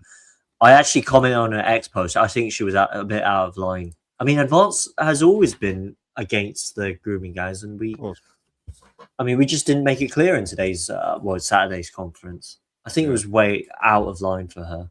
Yeah, it didn't come up in Q&A. It didn't come up in Q&A. No, but not just in the conference. But I think Ben Habib, like he's gonna organize it in quite well. Actually, Nick Buckley said in his speech that if he becomes MP, he's going to organise a public inquiry into the grooming guys, specifically in Manchester. One of his first points, and of course he's. So I think Sammy was just being a bit divisive about that. I thought that was a bit. Was really out of line. Yeah. Mm-hmm. Right, great. I think we got through it all, guys. Right. Well, I have a question for Mo. Have you ever seen, this is so as we can combat the trolls, have you ever seen Ben Habib eat like a sausage roll or something at a buffet during a conference? Just putting it out there. Or a ham cob? Not that I know. No. Well, give him one next time and see if he eats it. It's just so just so as we've got ammo to combat the trolls, right? It was saying, he's not. And He's not a Muslim. That he's not engaging in taqiyya. You know what they like, mate. You know what they like. You know what I mean? I mean, I bet Layla Cunningham wouldn't eat a sausage roll or a sausage on the stick, would she? So, you know. Yeah, they didn't mention non-stun slaughter in the conference. They should, I think. But the thing is, it's quite complicated, isn't it? Yeah, it's a bit early days for that. I think that's later down the route policy. Yeah. Ben often say like sweet and sour pork. There you go. You know, his dad loves spare ribs. He's admitted it on an interview. He says his dad, he's like a cradle Muslim, like a cultural Muslim, but he gets mad. He did. He's mad. He says he's mad whenever people mention that it's made of pork. He loves spare ribs so much. Yeah. I was driving to work one day. No, I was driving to work when I heard him speak. I almost crashed my car into a wall because I was laughing so hard. That just made me laugh. There you go. Yeah, do they have buffets and that at these events? Is there a buffet on or? No, there's a snack counter. There's no buffet. No. Yeah, there's a snack counter. You have to pay for everything. Yeah. Buy him a hot dog. Buy him a hot dog. Buy him a hot dog. Game that. See what happens. Yeah. Grace deleted a. Film it. Film it. Bacon bits. Actually, that's a good idea. Yeah, bacon bits, sausage roll. Yeah, smoky bacon crisp. Yeah, bag of smoky bacon. Yeah. Scotch egg, perhaps. Yeah, there you go. Scotch egg. Yeah, there you go. Yeah. I was going to say something. I've gone blank again now.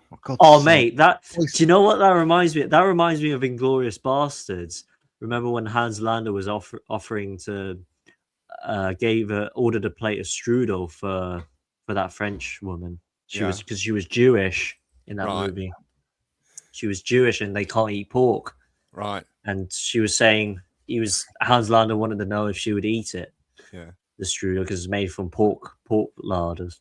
Yeah. Anyone who's watched Inglourious Bastards, you'll know the reference. But yeah. I can't remember it though. It's dropped down to my the apple strudel scheme. Right. Well, before I forget, in my 376-year-old brain, this guy. Did you see Sneeko? Do you know who Sneeko is? I don't know.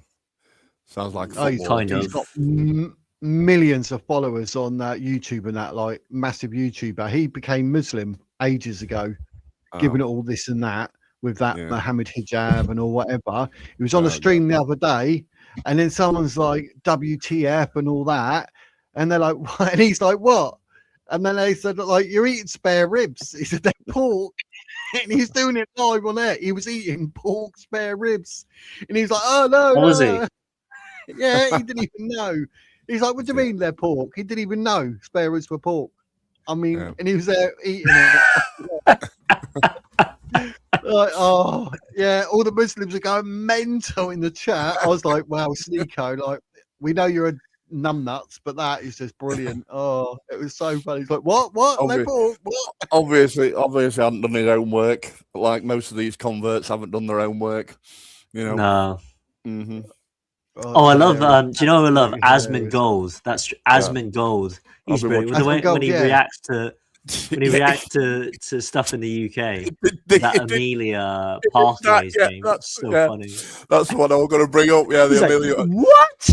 And his eyes start coming out. What's the video? What was the video? What was the subject of the video? What do you mean I'm not allowed to watch this video? I didn't even see what the content of the video was like. It was going mad about it. You ought to go and have a look at that. Good material, Wiz. Because very good material. I've got one of her videos. I've got it saved for watch later because I was going to do a video about it because it's brilliant.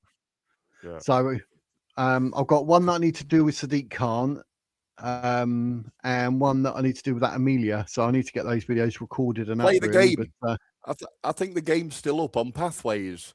So play the game. No. You know, I don't think no, it's not. It's not a game. It's just the indoctrination program, of whether or not you should, report yourself to the re-education camp. It is that bad. You don't get radicalized. Yeah, so you don't get radicalized. Racist. So you're not racist or whatever. Prevent that, kept everyone safe from Axel Rudy Cabana. That prevent. It's all left in lunatics. It is absolutely bonkers. and it's got so much meat on it you could tear off and like comment on. Just good. It's not a game. It's just it's just different. Anyone know Danny Tomo? Which way Tomo, yeah. Tommy goes with politics? Does anyone know? Or I'm unsure. No, I can't say. I don't know. Danny Tomo's Danny Tomo. I saw his interview on Baraka's channel. He agrees with everything on that Advance says, but he's more focused on his whole stop the boats being in France and stuff. That's right. I respect the guy. He does a really good. I love him. I love Danny. Danny's he was out in France when he doing the tour over there with the boats and the dinghies and the engines. So like cutting the engines. Yeah, a good friend of Tommy Robinson, Danny. Yeah, I believe. Definitely. Yeah. Right then, right, happy days. Right, we've gone for 2 hours 45 minutes just about. So right, let's nip it in the bud before everyone falls asleep, and then we're still here talking away, and everyone's like, "Come on, mate, we got life."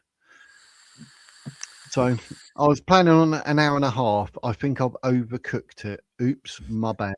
But I mean, we got through it, didn't we? So yes. Well, these longer form videos, at least they get the attention seeking people out of the old stream. They can go and watch a dance on TikTok instead of listening to us waffle on for 3 hours. That's there.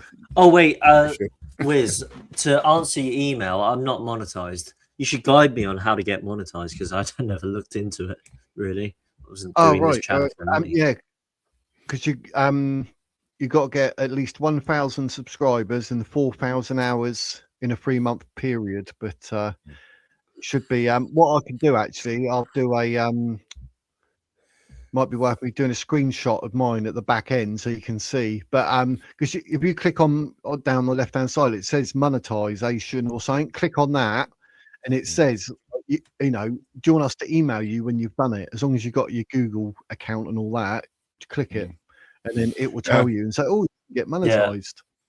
Yeah. Okay. I'm sure Wizzle. I'm sure Wiz will inform you. It's well worth the 10 bob and a duck egg every 3 months that you get from them. Yeah. You pay for my council tax, I suppose. 10 bob and a duck egg. That's a duck head and 50 pence. 50. 10 bob and a duck bacon. An extra bacon sarnie a week wouldn't hurt, would it? There you go. Yeah. No, definitely not. But I mean, I pay about £34 or £36 a month for StreamYard, and it covers that. So happy days. Some months, obviously, but I'm saying it like worst case scenario. At least I pay for my StreamYard, so I don't have to physically pay for it. And that keeps the wife happy as well. So, but believe you me, mate, if I had a mortgage, I'd have lost my house. Put it that way. I'll ask your wife if she's happy with that.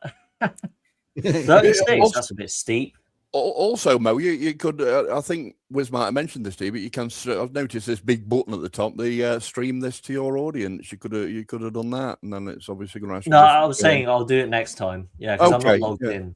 Yeah, I'm not logged in. I'll do it next time. It's fine. Okay. Yeah. We discussed that because it'd be cushy. So, right, let's end this stream and then let everyone carry their glorious Monday fun day. Tell Craig I said hi tomorrow. Tell Craig I said hi. Craig's a good guy. I'll remember. I hope. You know what my memory's like. It'd be terrible, but right, everybody in the chat, thank you very much for all your time, your comments, etc. It's been happy days. Massive thanks to Guardian, Mo, and Electrodoc for being here talking about Advanced UK's conference. It's been absolutely superb. But for now, ladies and gents, like I say at the end of every single video, that's the Wizard's words. See you, everyone.